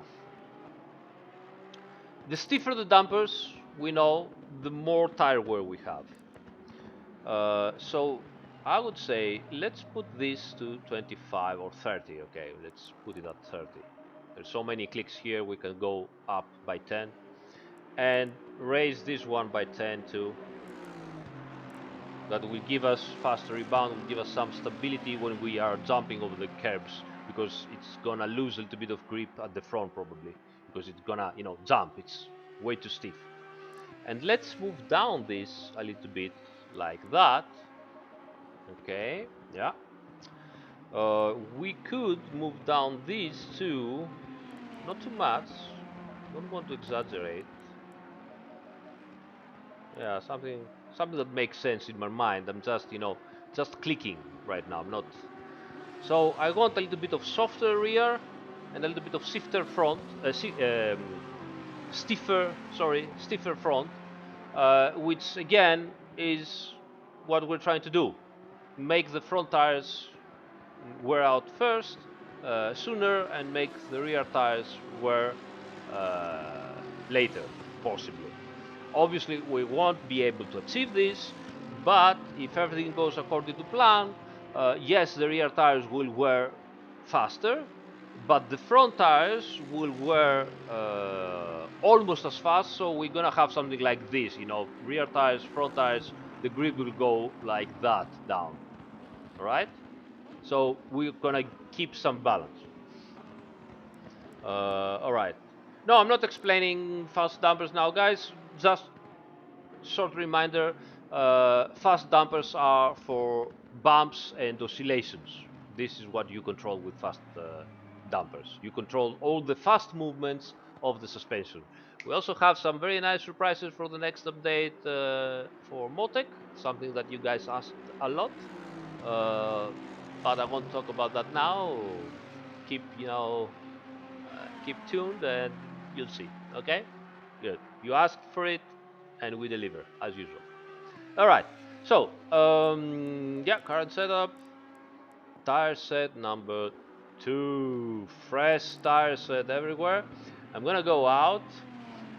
I'll try to push for 2 or 3 laps because I want the tires, to consume, to wear out. And Joe says 60 hertz. 60 hertz? That's so low, man. Low number. Why so low? So, okay, yeah, and let's go out, push for 2 or 3 laps, see what kind of lap times I can do. All right, and then keep going and see what happens when I step down from the qualifying grid. All right, and let's go. And I'm into traffic. Oh, so happy.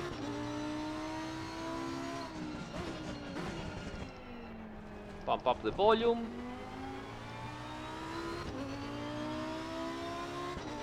All right.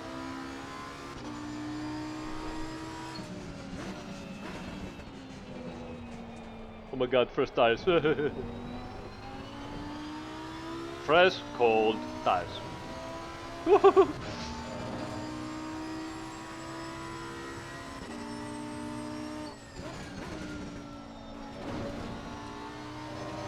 Nice.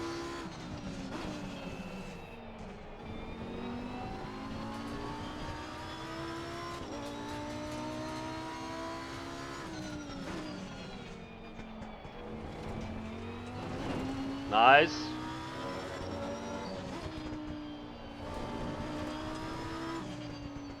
Oh, that was very so good. Oh yeah.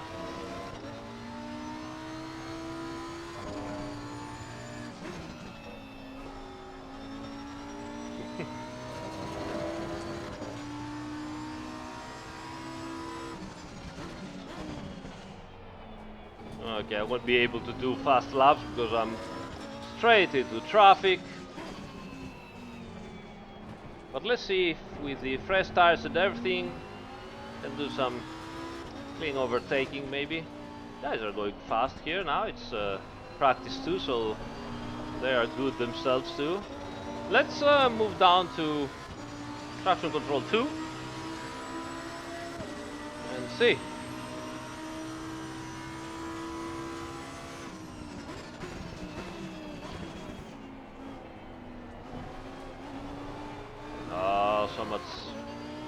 That's not good. Maybe I should let them go. Yeah, what do you think, guys? Or maybe I should create some spectacle and go for it and overtake the hell out of them. Well,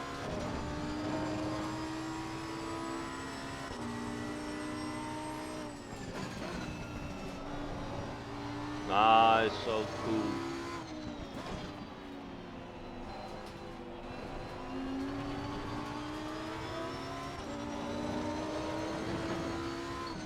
Car on the left. Get in there. Clear on the left. Right. You see how the car was so stable over there? I wasn't even thinking what I was doing. I was just, driving. That's what we want into a race. You don't have to think, oh, I'm gonna, rotate too much the car. I'm gonna have the rear end breaking out. I'm gonna slide. No. You have to think about driving. That's the thing we're searching here. We're not doing, qualifying setups.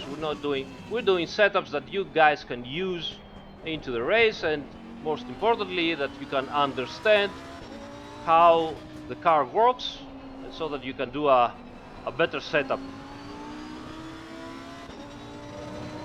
Actually, the car now is a tiny bit understeering now, because it has so much grip and traction. Car on the left. Clear on the left. Ooh. Car on the right. Clear on the right. Damn.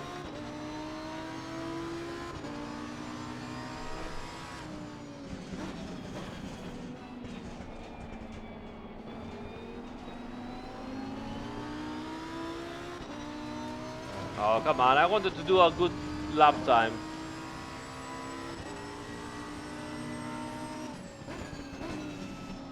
Yeah, that's my bad.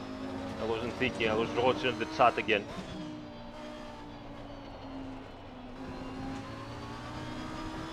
But it pays. It pays to, to train like that. Because you can understand that your setup is doing proper things. You see, I can brake hard. I'm not afraid to follow the cars. And they're going very slow. Oh, come on, guys. Come on. Car on the left. Clear on the left. Yeah, that's it. Yeah, you see? On the left. Clear on the left.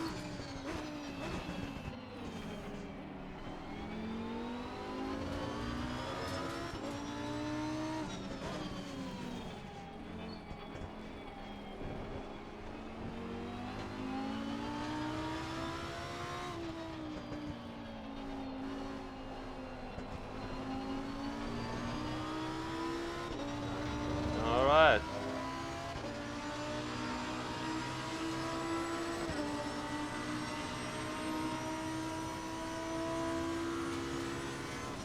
Car on the left.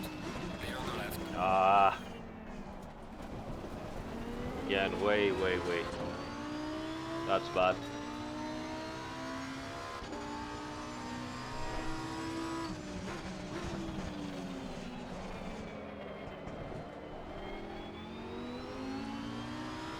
Car reacts very well. I'm not driving well. Because I wanted to do, one fast lap. I can't do this anymore. But anyway, no problems. Our first, the first thing we have to do now is check if the tires will wear out evenly and the car will maintain its handling. That's the most important thing.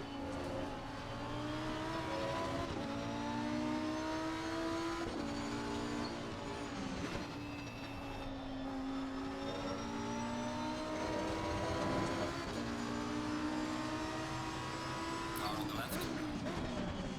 Clear on the left. Clean. See how the car also reacts so well when I'm braking outside the racing line. for a qualifying setup, I would probably go with a little bit more rotation. So probably 1 or 2 clicks more rear right gate, and it would be perfect. But now it's fantastic.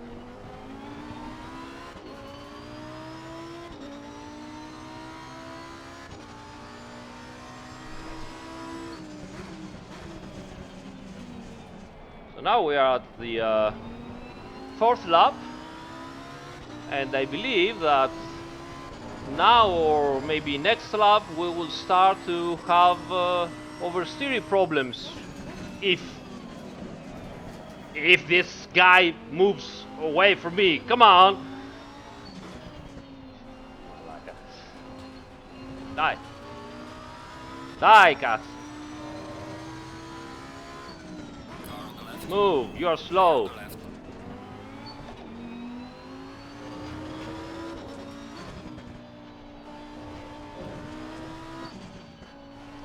Because in the end, this is what you're gonna have in a real race scenario, you know?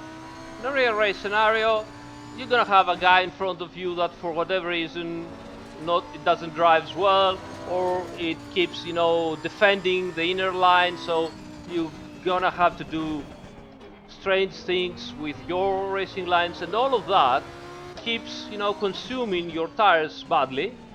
And you need to have a car that's gonna maintain its handling and stability and can help you to move out from such situations, you know. And the car now is extremely stable. Car on the left.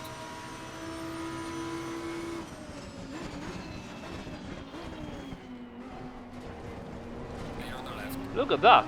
I can just drive. I mean, I'm not thinking, oh, I shouldn't go over that curb because it's gonna rotate my car way too much, and then I'm gonna have issues and troubles, and I have the other car outside, and what I'm gonna do. No, I'm just, you know, this is where I have to go. Go for it. Yeah.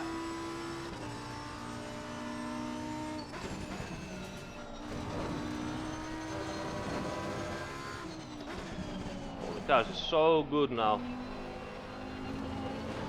That was my mistake there, and it's a pity because the car is so good.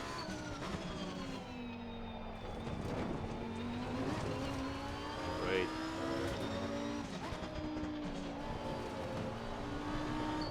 Oh yeah, my bad. Just asked way too much for the car. My bad. I got excited.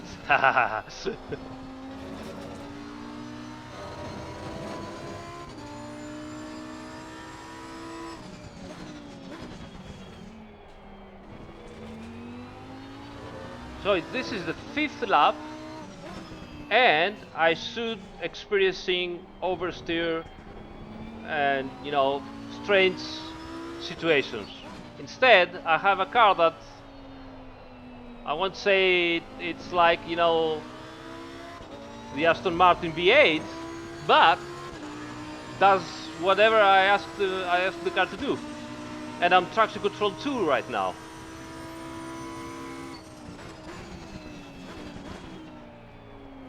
Look at that turning, stability, exit, so nice. Again here, release the brakes, go in, on the accelerator, move. Stop, bad line there, no worries, my bad, that was entirely me. But let's keep, you know, pushing just to have an idea of what lap time we can do with some fresh air.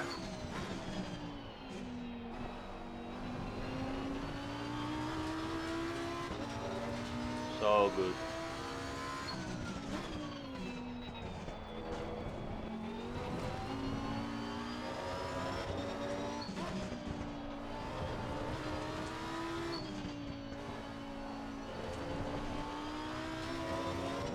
Now this is the Huracan Evo, the monster, and yet it drives amazingly well.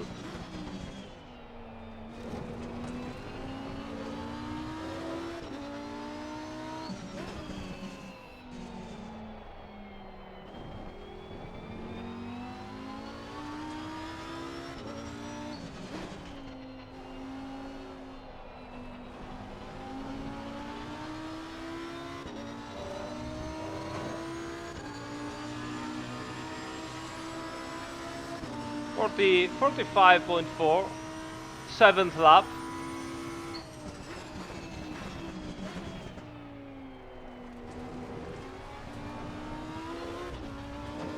Oh, look at that.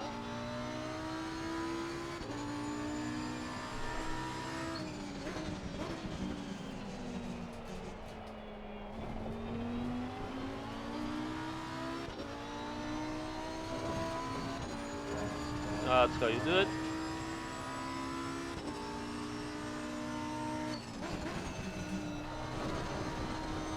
Oh, nice.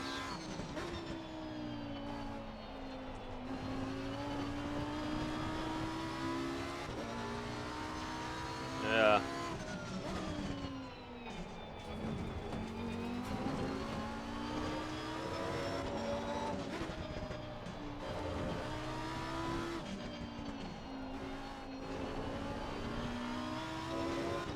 Yeah. I enjoy it. Yeah.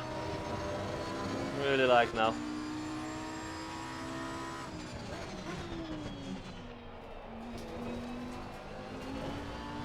Okay, my bad.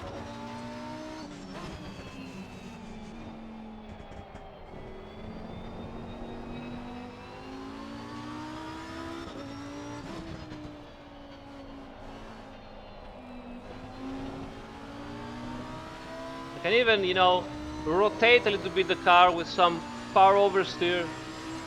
45.3. I'm sure if I'm a little bit more focused, I can do easily a 44 with those tires here. With those tires.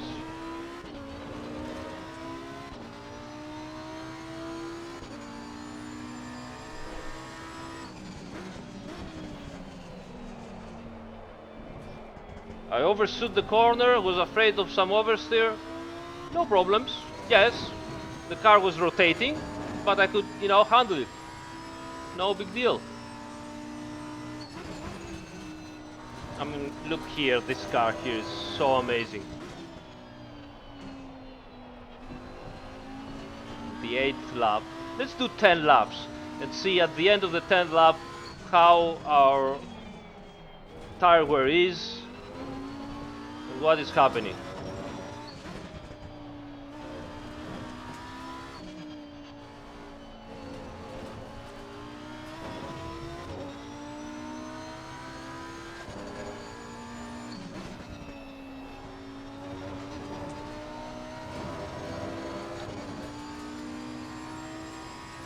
Pressures are a tiny bit higher, probably because the ambient is hotter now. Other than that,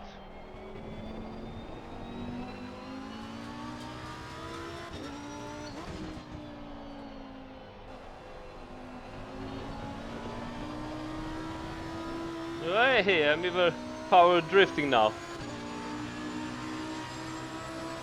Nice, very nice.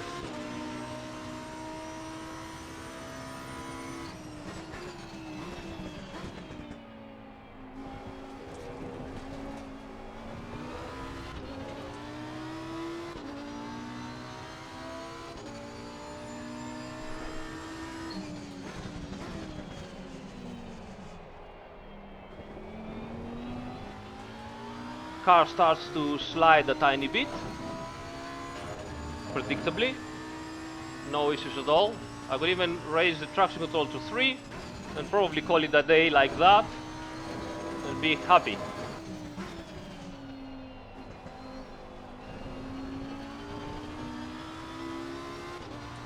Fantastic.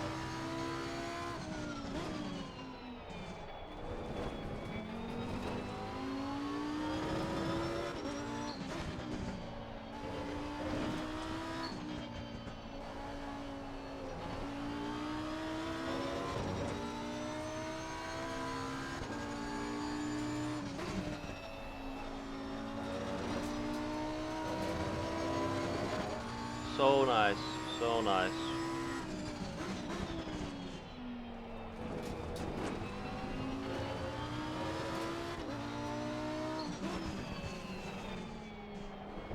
Close to the entry. bring the car in the same. No issues at all.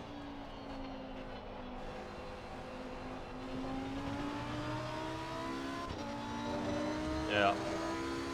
Okay, last lap, and then in we go for tire wear check.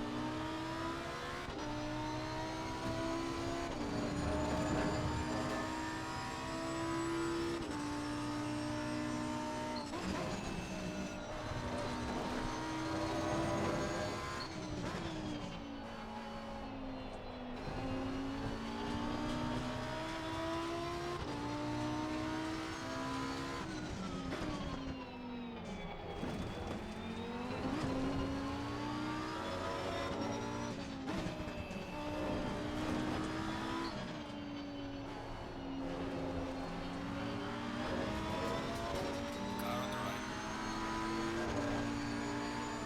Clear on the right. Ah!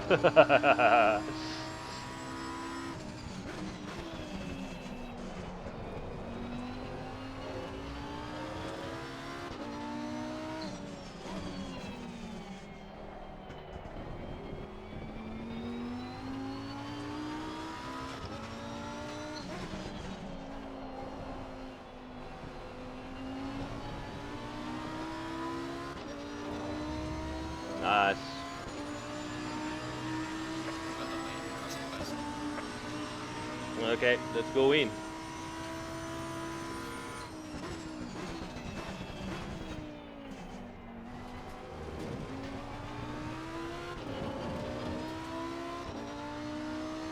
Eleventh lap. Car flies. Really, really amazing. And again, most important thing is that from here, now that the setup is like this, you can decide. You want a little bit more rotation, couple of clicks up into the rear right height, done. You want a little bit more stability, couple of clicks down to the rear right height, done again. Whatever you like, guys, it's ready. Obviously, always check your tire pressures for the conditions, and you're ready to go.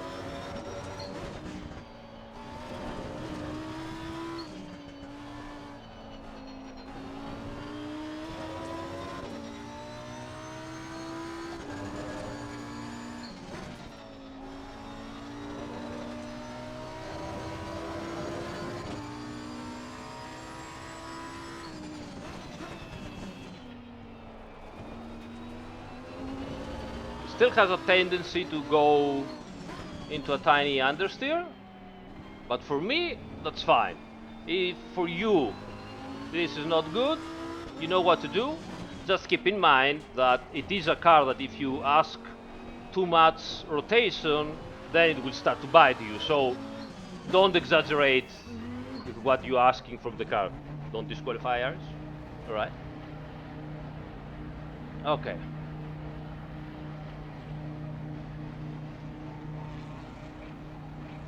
All right. And in we go. Stop here. Ooh, that was nice, huh? That was, yeah. Well, you know, when you're getting into the flow and the car does whatever you like and you drive properly. All right, so let's see the chart a little bit.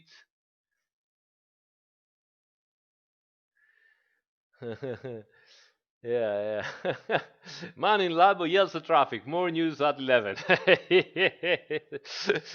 Actually, yes. Uh, all right,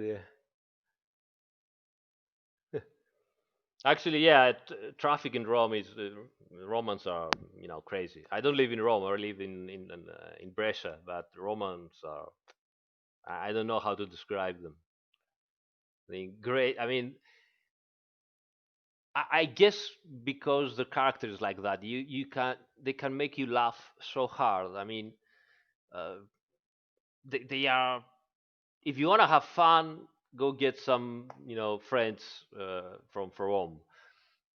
But I guess and I believe from the same exact reason because they are so animated and crazy and when they start driving and big city always traffic, they go completely out of their minds. Like I don't understand anything. I will kill everybody that is in front of me. All right. Blah, blah, blah, blah. Okay, cool. Okay. All right. So I guess that's pretty well. Let's see how the tires, the condition of the tires. So we had tire set number 2. Now, I mean, look at that. 279, 272, right? Just what, 0.07 millimeters, 7 to 66, a little bit more. And we were aggressive and traction control too. But the most important thing is that the car remained stable. We didn't have issues with the car. So you could also change a little bit your driving style and still have even better results. I think this is very, very important. So this is how the setup is right now. I believe we could do even more things like you could do one click up here maybe and maybe one click less, but I don't think much more at the rear anterior bar because I start feeling the car, moving a little bit too much at the rear. And as I said, for me, my advice is get the setup, go out for some laps, check your tire pressures, depending on your tire style, on your driving style. Respect the car, so don't force the car to do things that doesn't want to do. So drive properly. And if you think that the car has too much understeer, you go here on the aerial and you go 1, 2 at the rear and try again.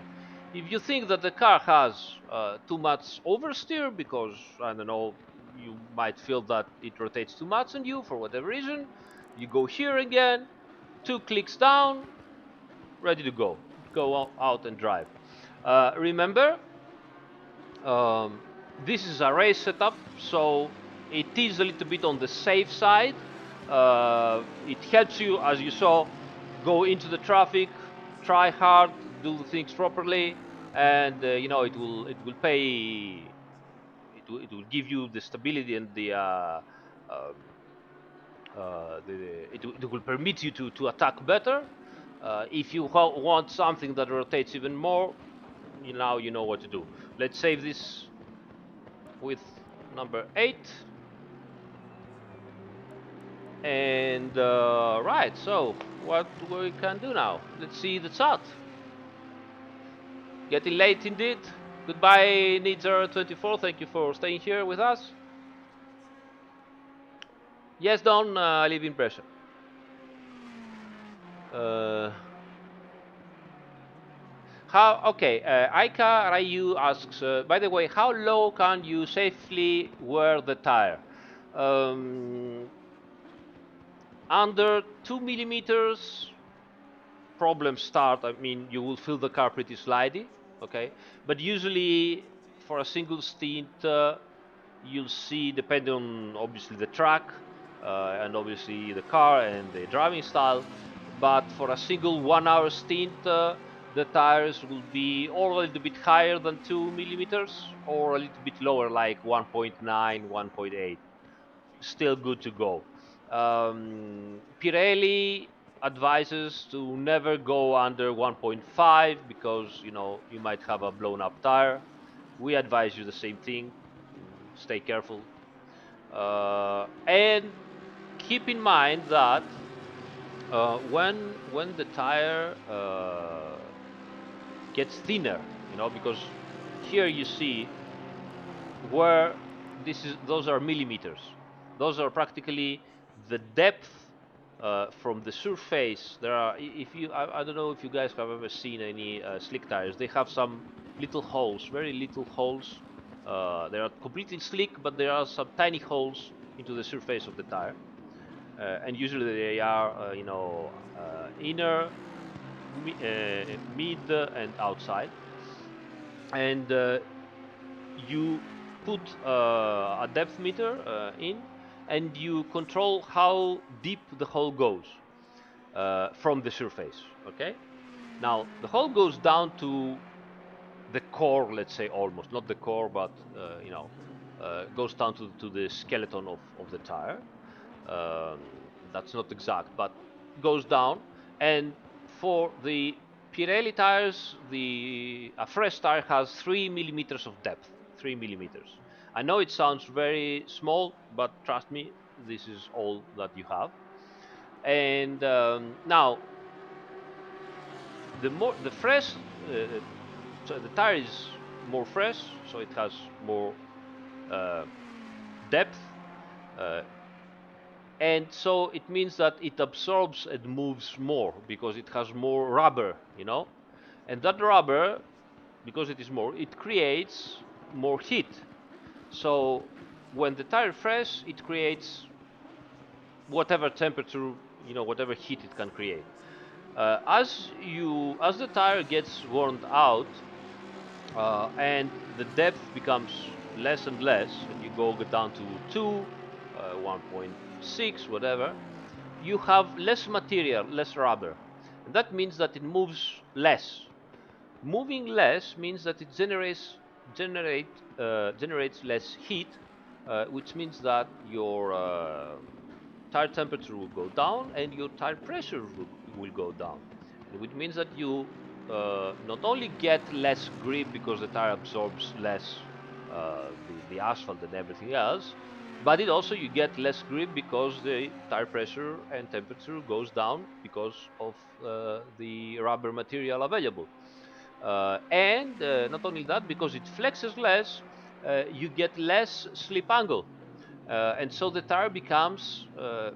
It's not so much that you lose grip; it that the tire becomes more edgy and difficult to handle. So what you feel like slidey, it's not that the tire doesn't have exactly as much grip as before. Yes, it loses a little bit of grip and adhesion, but one of the main issues is that it also flexes less and has a more narrow slip angle, so it is more difficult for you to keep it on the peak of its performance. All right, so that's it. What else? Can you make this a default setup in the next update from Nes Yamaga? Of course, yes, that's why we're doing that, right? You will find it as a default setup.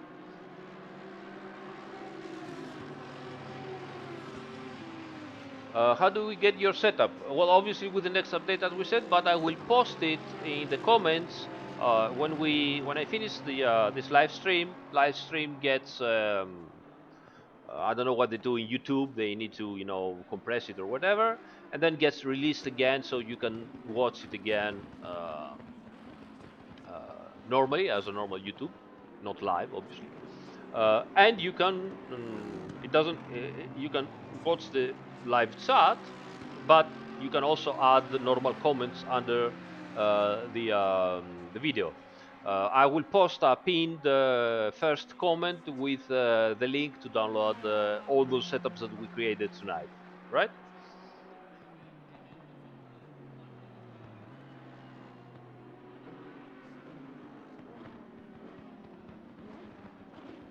Kunos has no. We're not based at Vallelunga. Captain Barracuda asked, "Is Kunos still based at Vallelunga?" Not anymore. We moved outside the offices. They're still closed, but a little bit outside on a near town there, because at Vallelunga the office was very very small. It was just enough for two people. We were working, four in there, and now we are more people, so it was a problem. Don lives near Brescia. Yeah, let's get a coffee, mate. Andiamo per berci un caffè. Blah, blah, blah, blah. Vint missed the stream, no worries, mate. You will be ready for to watch it normally later tonight if you want, or obviously from tomorrow. Antonio Alati asks, prossimo in Italian, I will translate, asks if the next setup I can do it for Aston Martin or whatever other car with the front engine. Sure, why not? Sicuramente lo facciamo per, non so, Aston Martin magari. Allora, dicevo, venerdì non farò un live stream perché mi preparo per sabato, per la 6 ore. Perciò sarà per la settimana prossima. Dicevo, I was saying that next Friday, this Friday, I won't be doing a live stream because I will be preparing for the 6 hours race that we're going to do together with two colleagues from Kunos. So we will meet again for another live stream like this next week. Uh, VMAX Daniel asks, is it planned to the driver to be able to watch the tire wear while driving? Absolutely not. This is something we did on purpose because in real life you can do this. You cannot do this. You have to go to the pits and check the condition of your tires. There's no way to tell while you're driving if your tires are consumed or not. So you can only feel it from driving. So that's how it is here too. Uh, this is something that we decided, and I believe sim racers have gotten have become way too much control freaks. They, especially aliens, way too much control freaks. They are used to control every single aspect and stay on, a single digit and have everything perfect. Real racing is not like that. Ambient conditions change, tire conditions change, asphalt conditions change. So the driver has to adapt without thinking, maybe I've lost some of the No, no, mate, you have to drive. You have to feel the car, adapt on the fly, and stay focused. This is what real drivers are, and this is what simulation is all about. And this is what we should, move forward to do so. Not, you know, even with Assetto Corsa 1, we had all the head-up displays available that would tell you exactly what a car was doing in every nanosecond of the car of the life of the car, and that's wrong. We shouldn't do that, right?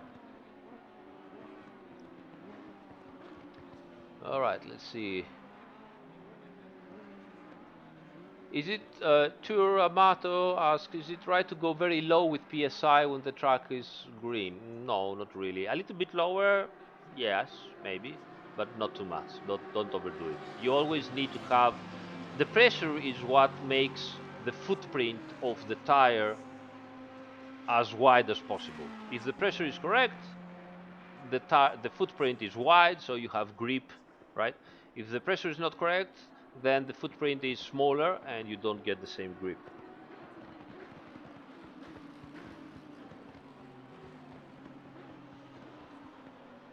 Churamato asks, will you broadcast your race? Yes, I'll try. I'll try. If I don't have any frame rate issues, I will definitely do that.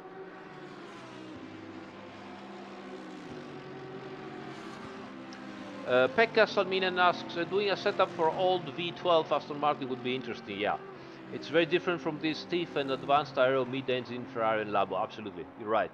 It's a different car. It doesn't have practically a diffuser, so it's all on the front splitter and rear wing.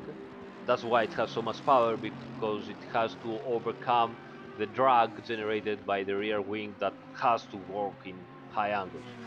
Yes, at some point, I can't tell you next week or the other one, I don't know. But at some point, I'd love, to keep the channel going, and I'd love to, take one car at a time, go to a circuit, try to do a better setup, try to understand the car. Things that we're doing right now.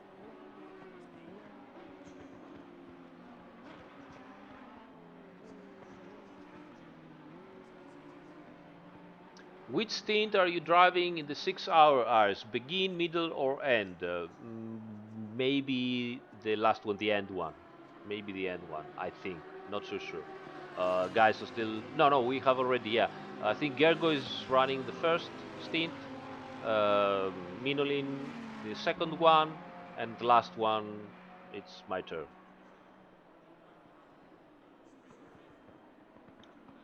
Question about Indianapolis and content, future content. I have no idea, guys. Sorry about that. No idea. Are you going to watch the Bathurst 12 hours this weekend? Are you kidding me? I can't wait. I mean, I'm like, come on. Of course I'm gonna watch it. We should, we should do some, I don't know, watch party something. Yeah. If you like, want that, we can do it. All right.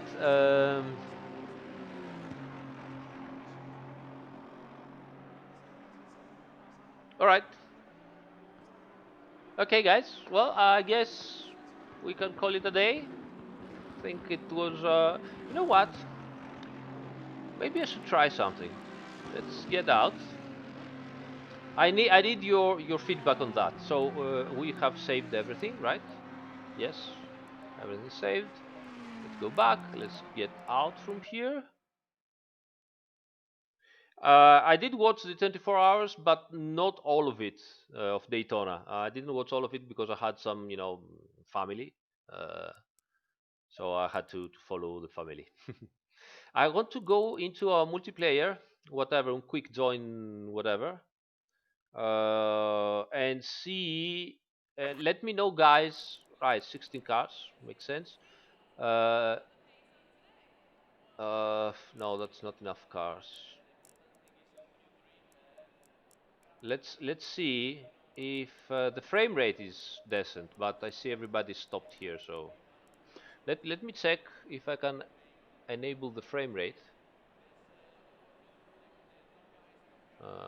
Contatore là. All right. Okay. 110 seems decent. So what car do I have? Porsche. Well, whatever. I just want to know the Ferrari. Okay. I just want to see if if it works. That's all. Low tire pressure, stay away from curbs. Would be terrible. Haven't been running. Have some CPU low at high. Probably because I'm streaming at the same time. That's not very good. Boom. Right. Yellow flag, be careful there. Let me know, guys, if you have stuttering. If you can check the if the streaming is still decent. Frame rate is decent for me.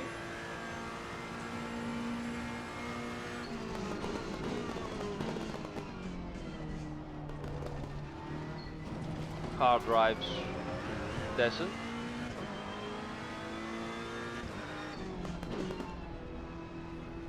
Looks okay.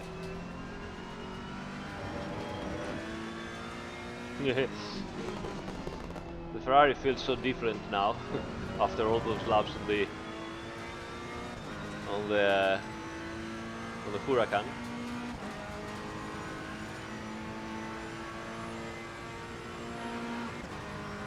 Right, server's not happy, but I'm pretty happy. So maybe we can try on a different server with more cars, possibly.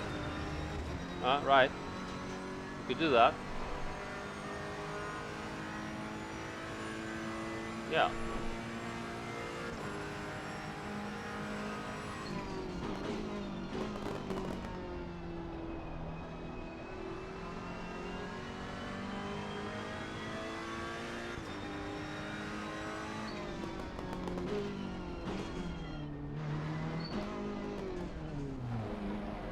All right.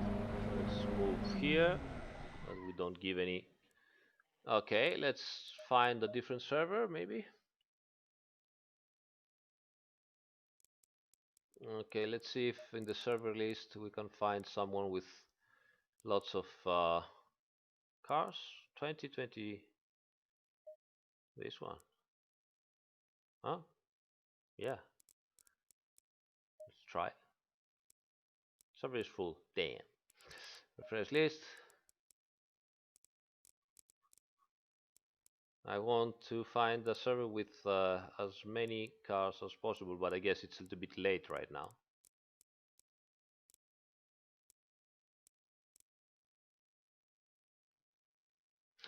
Yeah, at some point I'm gonna ask Mr. Git to to join one of his servers just for. But since we are here, everybody, it's uh, it's a good opportunity, right?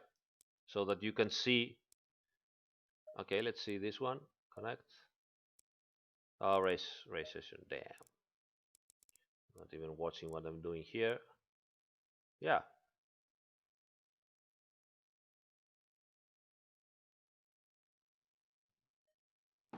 All right.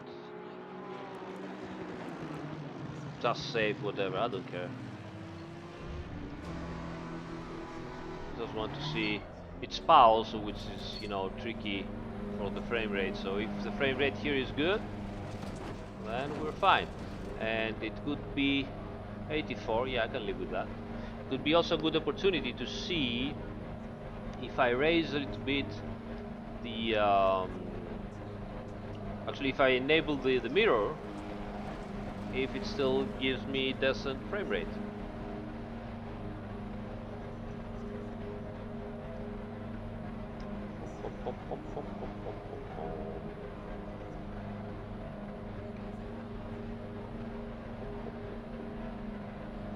Hey, that was my wife. Hello.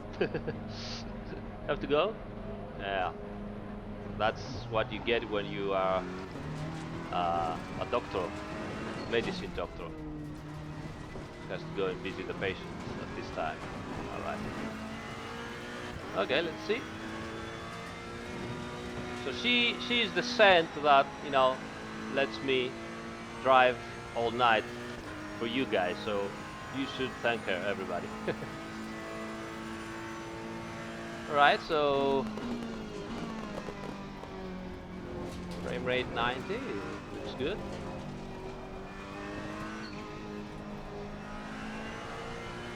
Driving feels fine. Okay, leader is on the final lap now. Give it all you can. Oh, it was a race that I could join. Good.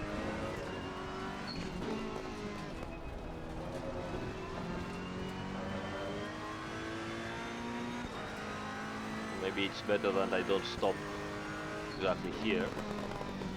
Actually, I can go here. I want to stop and see if I can enable the mirror. Mirror options, video, mirror quality very low. Apply, back, and drive. Right. Bye. It's a okay. So I've lost like I don't know 10 frames per second with the mirrors. But yeah, looks good.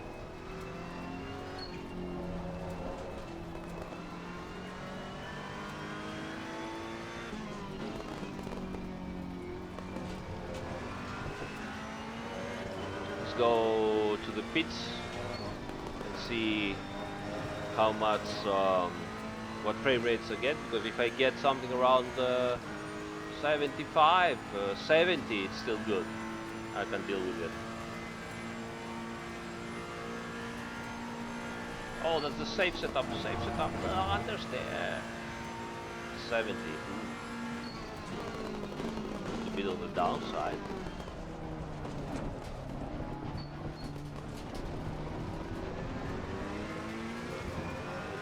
How is the stream for you guys? Is it okay?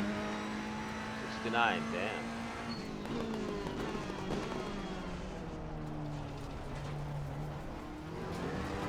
We have a Mato inside. Alright.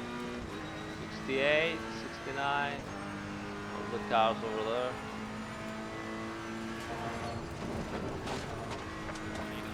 Ah, safe setup. All right. Yeah, almost decent. Obviously, better without the mirrors. I'll see if I can do something. My system specs is a Ryzen, old Ryzen 1800, overclocked at 3.9 GHz, and 1080 NVIDIA Yellow flag normal ahead. plain Be careful. 1080. All right, yeah, I guess, yeah, I guess we can do it. It seems that my mirror Yellow are flag ahead. at Watch out. very high quality here, so let me go to the options and check because sometimes mirror quality low, maybe even less. Yellow flag. Yellow flag. Be careful. Foliage is low, everything else is high. Shadows is high. I could make it maybe do it mid and check drive. Yeah, it's not like I've gained anything at all. Yeah, yeah. If I stay above 60 frames, it's good. It's good. How many cars do I have behind me? Let's see. F7 doesn't work now. F3. Uh, all Green right. light. Give it all you can.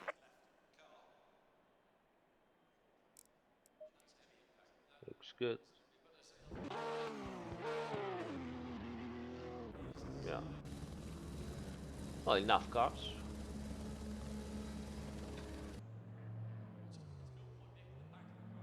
Okay. I guess that's it. Come on, stop. How many cars? Yeah. All right. All right then. I guess that's it. Looking good. Hopefully we can do the 6 hours at Nürburgring, which is a little bit higher frame rate and not Spa, with a decent frame rate and drive and stream at the same time. All right. Okay, guys. Well, I hope you enjoyed it. Let me switch again. Where are we? Yeah. All right. Here. So I hope you enjoyed it, guys. I hope that you liked what you saw. I'm pretty happy with what we did. I finally made the Huracan work, and I'm very happy about that. But you saw how the Huracan has a very narrow operation window. You go outside, the car starts to slide. It's not a car that gives you a hint because it doesn't slide one way. It goes into oversteer, then goes into understeer, and you are not sure. Okay, why is it understeery? Do I have to, move the aero balance at the front? No, it's also oversteery. So what should I have to do? It just doesn't work until you get to the correct operation window, which is very narrow, and then starts working. All right. Questions? Not really. Not many questions. Nothing that has to do with the setups. So yeah. All right, guys. Thank you so much. Thank you for joining me, and see you next time. See you during the live stream. All right. Thank you, everybody. Take care. Bye.